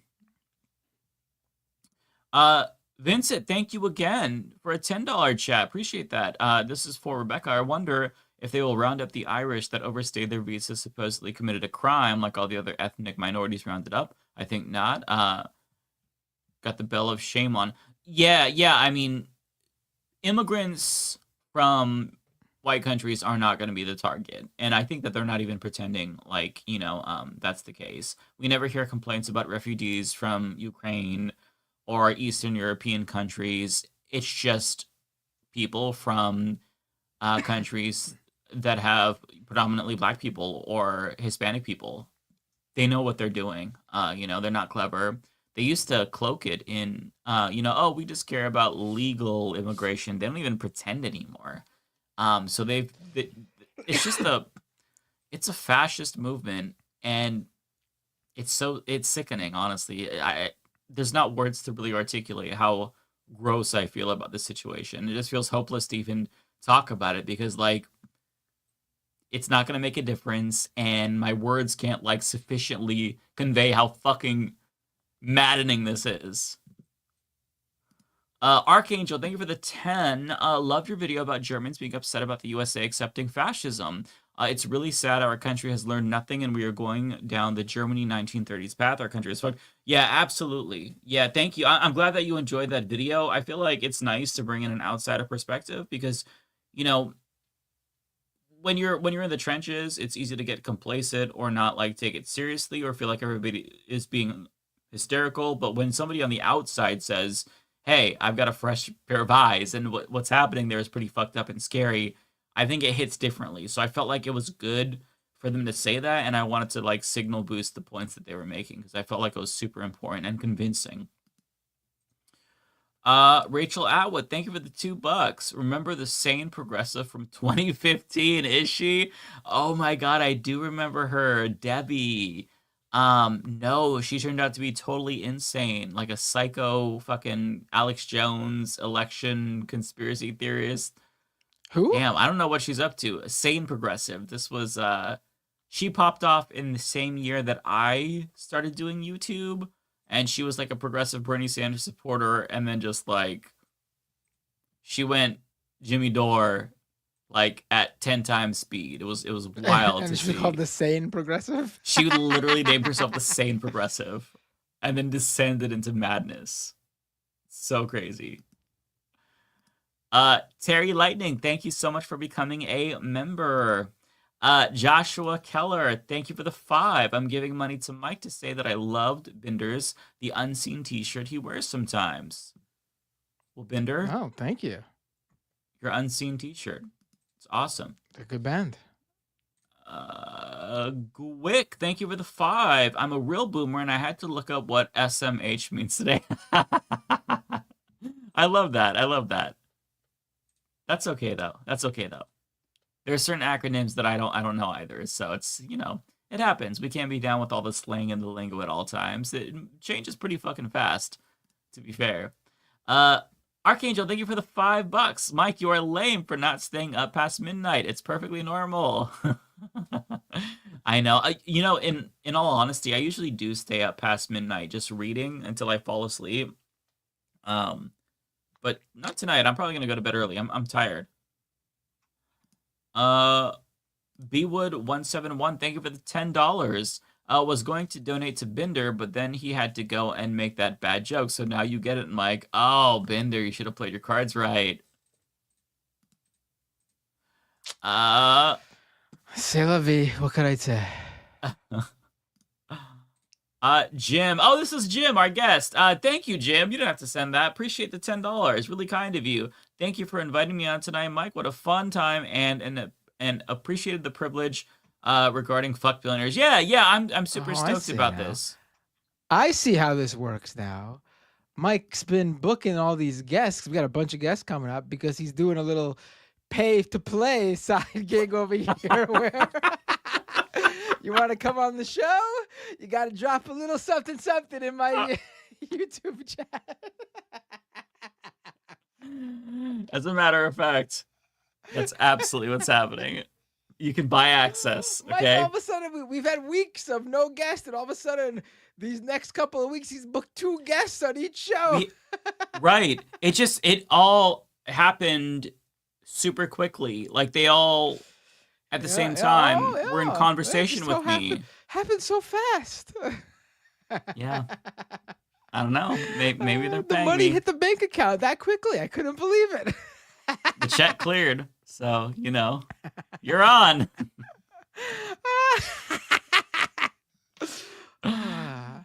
Bay Photo, thank you for the $2. Wasn't a veteran. Was caught in an ICE, or wasn't a veteran, was caught in an ICE raid in New Jersey. I mean, it wouldn't surprise me. There's going to be a lot of Americans who are citizens that are going to get swept up in this. Innocent people. It's going to be a fucking clusterfuck. So just buckle up. This is week 1. I keep saying it's week 1.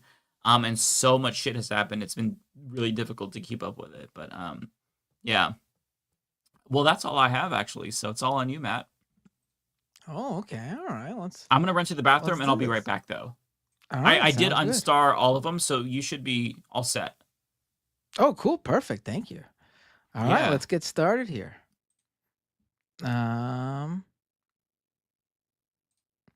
Archangel with a $10 super chat.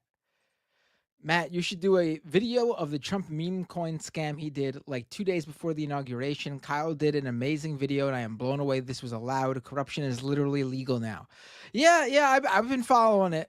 Maybe I'll do a video on it. I mean, I definitely will be doing shows and some sort of video on it. I don't know if I'm going to do a catch up, we'll see. Obviously, if I do a video, I do need to explain a little bit from the beginning, but we'll see. But good, obviously, yes, great idea. I really appreciate the recommendation. Bay Photo with a $10 super chat. A good way to gauge just how saved TikTok is by observing Apple and Google's actions. Clearly, their legal teams aren't very convinced by Trump's executive order. Otherwise, TikTok would be back in the app stores. Correct. It's a great point, too. In fact, I'm going to have to steal that point from you and make it. But I'm going to screenshot it to make sure that I give credit where credit is due.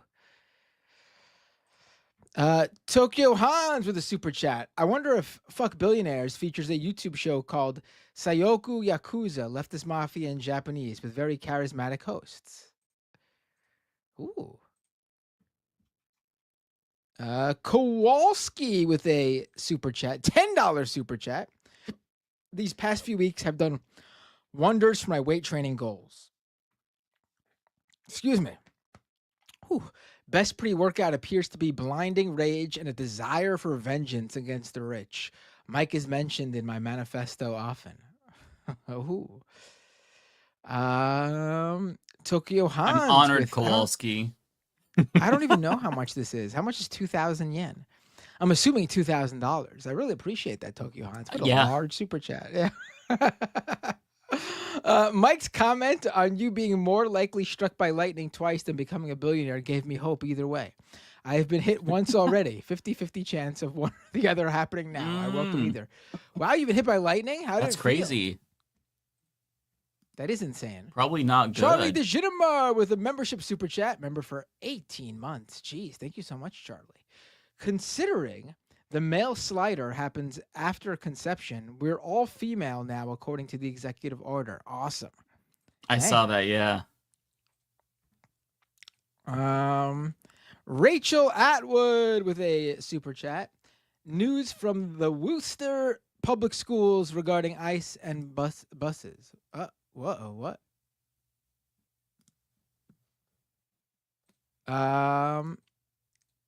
Tokyo Hans with another super chat. Again, assuming 1,000 yen is $1,000 US. I appreciate it, Tokyo Hans. As someone with a large part of my family being undocumented in the U.S., as well as quite a few people vote for Trump, 2025 is going to be fucked. Let's see. We got Chris, a.k.a. Cult of Personality. Birch. Binder, how's that pecker after getting it caught in the vacuum for the 19th time?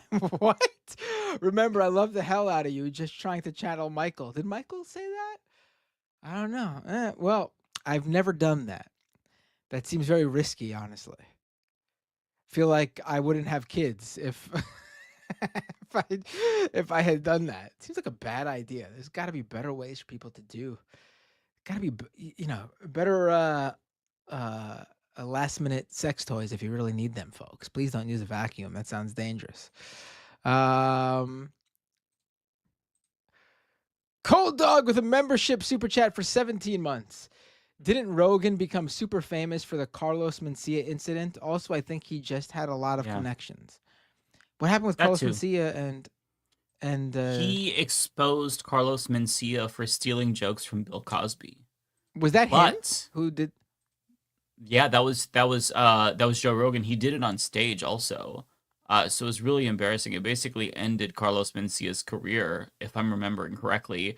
But I mean, Joe Rogan is also stealing jokes. So that came up. There's a YouTube. Yeah, there's a YouTuber. God, I wish I could remember. I tweeted about it a while ago. He did a video on Joe Rogan's latest Netflix special and just how embarrassingly bad it was. It's a devastating takedown of him.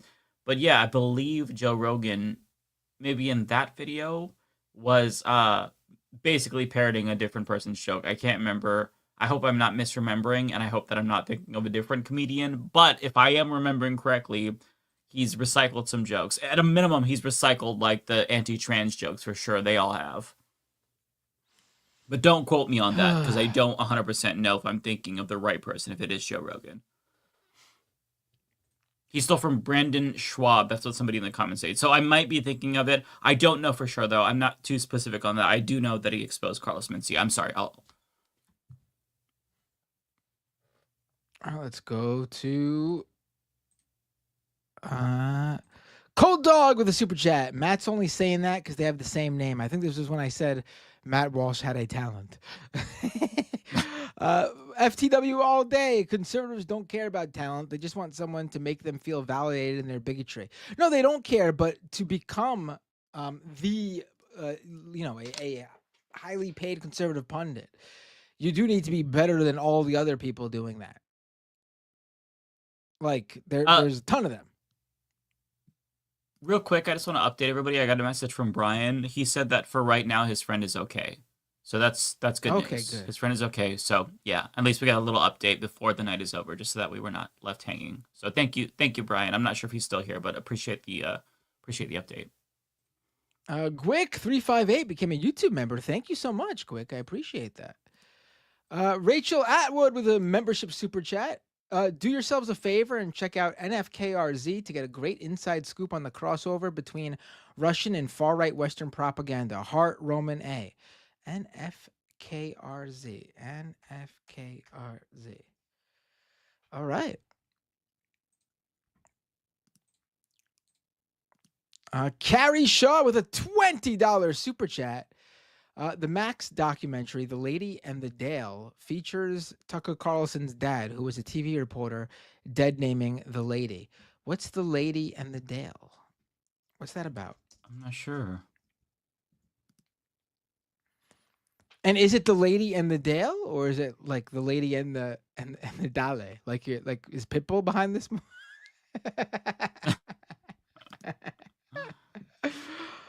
A documentary series exploring an audacious 1970s auto scam centered around a mysterious entrepreneur. I'll have to check it out.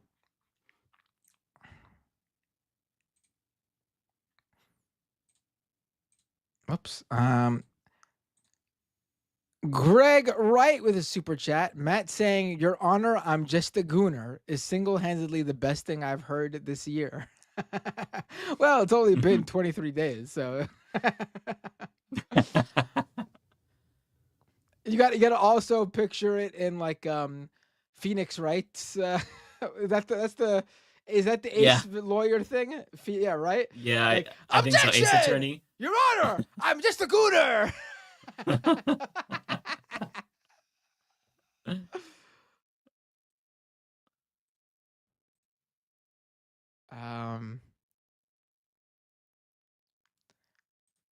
Looney Tunes 9000 with a super chat live from the F Poly Market Studios. It's the Leftist Mafia. Thank you, Looney Tunes. And yes, I would never. Listen, I would definitely take money for ads, but it would have to be from a company that isn't a Poly Market or something like that. It's got to be something that provides some sort of product or service that people actually like and want and you can use. Adam M with a super chat. Trump is a coward for not doing the salute. Right. Elon Musk is more brave. Colt Dog with a super chat. You got to do the angle for Majority Report on Thursdays. But see, at that angle, though, I can't use the green screen because there's not enough room for me to put the green screen on that side. But I guess it wouldn't look that crazy. It would look like a real background and like you're getting me from the side.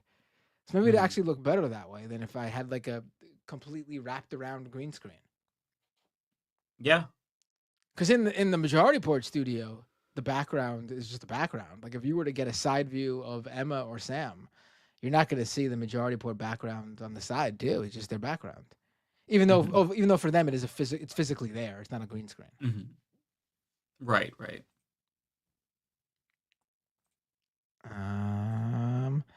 Justin Fan with a super chat. Can you give me a shout out the moment you ambush the crew next week with your second camera angle? Oh, you got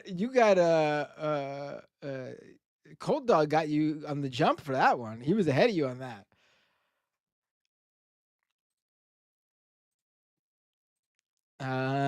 Super Platino Man. Anna Kasparian is dunking on Destiny now on Twitter and getting an easy W. Ooh. Who in a war between Anna Kasparian and Destiny? It's a hard one. I'd go with, I guess, Anna, right? I have to go with Anna. Yeah, I was gonna say I would go with Anna. Yeah.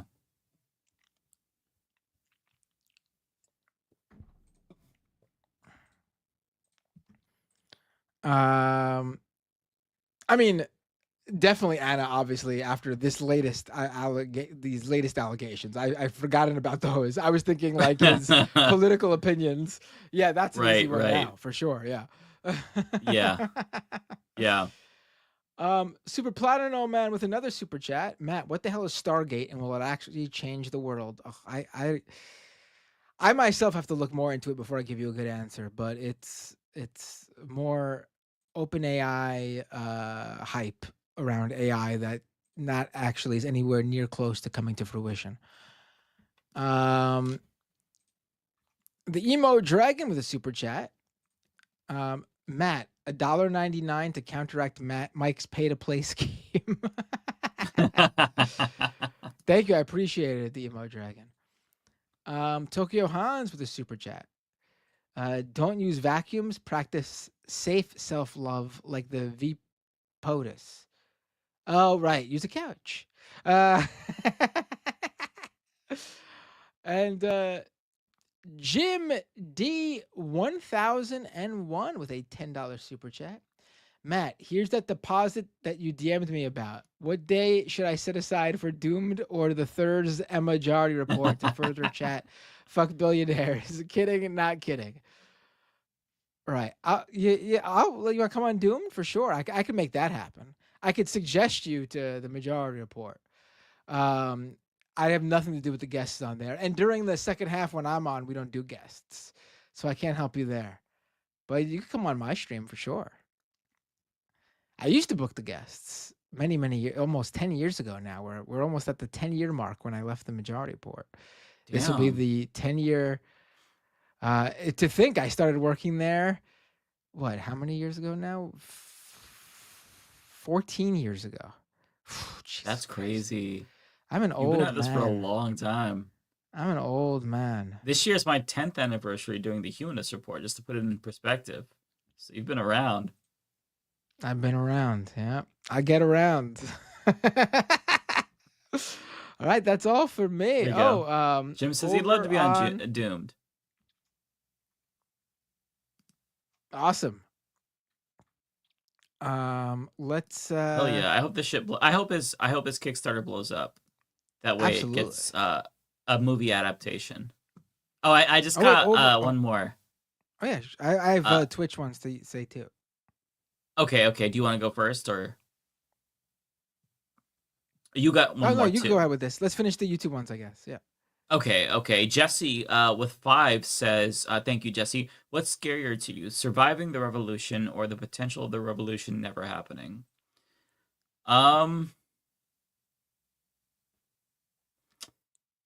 Probably surviving the revolution, because if the revolution never happens, then, things remain the same. Change, generally speaking, is scary because we don't know what kind of revolution we're going to come out of at the end.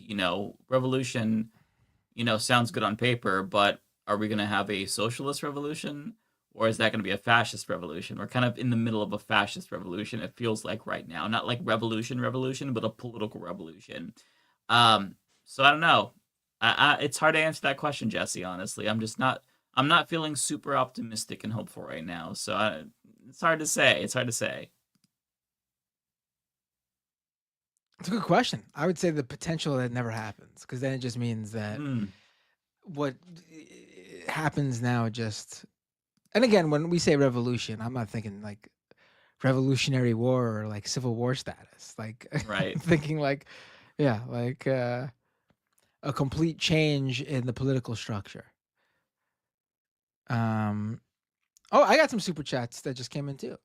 Chris Birch with another super chat. Binder, I leave your channel on constantly on my other TV. Sorry I cannot do more on disability. I would welcome how to support better. This is perfect, Chris. You don't have to give anything, honestly. I mean, I don't want anyone to do what they cannot do. When I ask for support, I'm strictly talking to viewers and hopeful viewers who have the means to give. So you're doing more than enough just by even giving a super chat when you say that that's hard for you.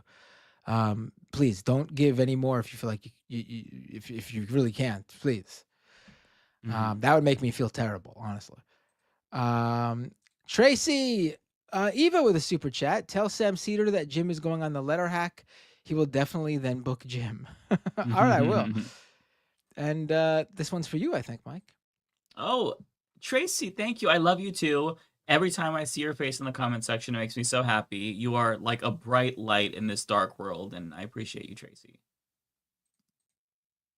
All right, let me go to Twitch really quick. There's not much, but I want to give them shout outs because everyone matters. Marissa 0816 subscriber Prime. Thank you so much, Marissa. Tokyo Hans resubscribed for 9 months at tier 1. They've been a subscriber for 30 months. Always enjoy Leftist Mafia on Friday mornings while I work. Stay amazing, all right, because Tokyo Hans is in Japan. Oh, this is a morning show for him. The Surfs TV, thank you for the raid. Valley Nova cheered 500 bits. Reminds me, did you see Hogan got booed at the Netflix show? I did see that Hulk Hogan got booed at WWE's first Netflix show. It was fantastic that it happened. Hello, lovely scientist. Resubscribed for 18 months at tier 1. Subscriber for 17 months. Thank you so much. And that's the show, I think, folks. Who should we raid over on Twitch?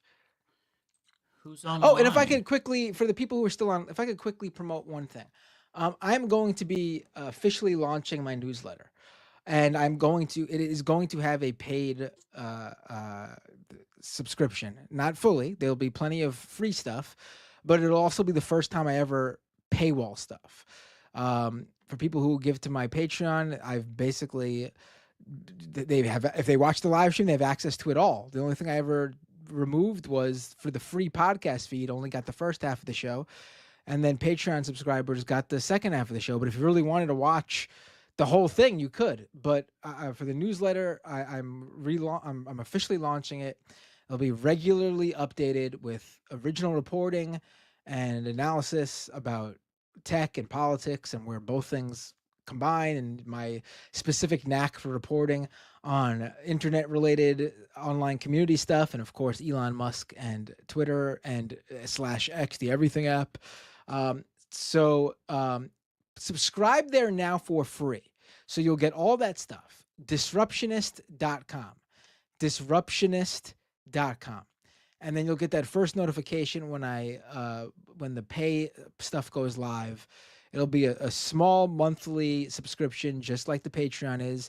There'll continue to be two separate things for people who just want to support the live stream stuff and the podcast stuff via Patreon, or the people who want to get the newsletter stuff via the newsletter, or for people who don't want to do Patreon, there'll be the Substack option. And for people who don't want to do Substack, there'll be the Patreon option. So if there's anything Mike taught me, is that turn on all this shit and let people decide what they prefer to do. Because I never turned on those YouTube memberships because I thought, hey, everyone should just go to one place.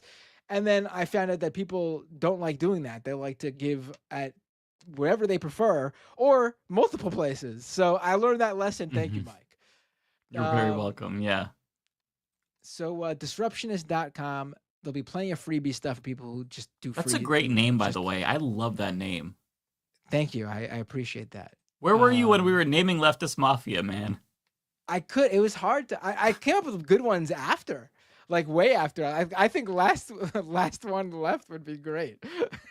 Because we all just fall off as the show goes on. And also That's the true, word yeah. left is in there. So it's got the double, it's got a part in there, the double, whatever it's called. I can't say it right now. I'm too tired. Double entendre, right?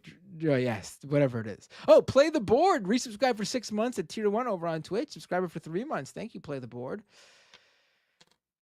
All right. Who we rating? Any recommendations? I don't have a lot of people in my chat on Twitch anyways. I just have 23 people. I got, because of Lance, I got like 100 something, so it'll be worth giving it to something to someone. Why don't we raid Actual Jake? He's on. We can raid Actual Jake. Yeah. Let's raid Actual Jake. Let's see let me find them. He's good people. Yeah, sounds good. I found them. Let's click. Did you press start raid yet? Yeah, it's ready. All right, hold on. Mine is loading up. All right, folks. Once again, thank you so much for tuning in. Thank you for all your support. Honestly, those upgrades I told you about, that's where your money goes. I don't, that's seriously, I want to really build this show so, we do more and it'll be fun. And I'll make more money, hopefully. Money that doesn't just go back into the show. All right, folks. Mike, always a pleasure. Thanks for sticking around. Absolutely. My pleasure as well. Take I'm care, going to everyone. hit it. Ready? I'm pressing right now. Here we go.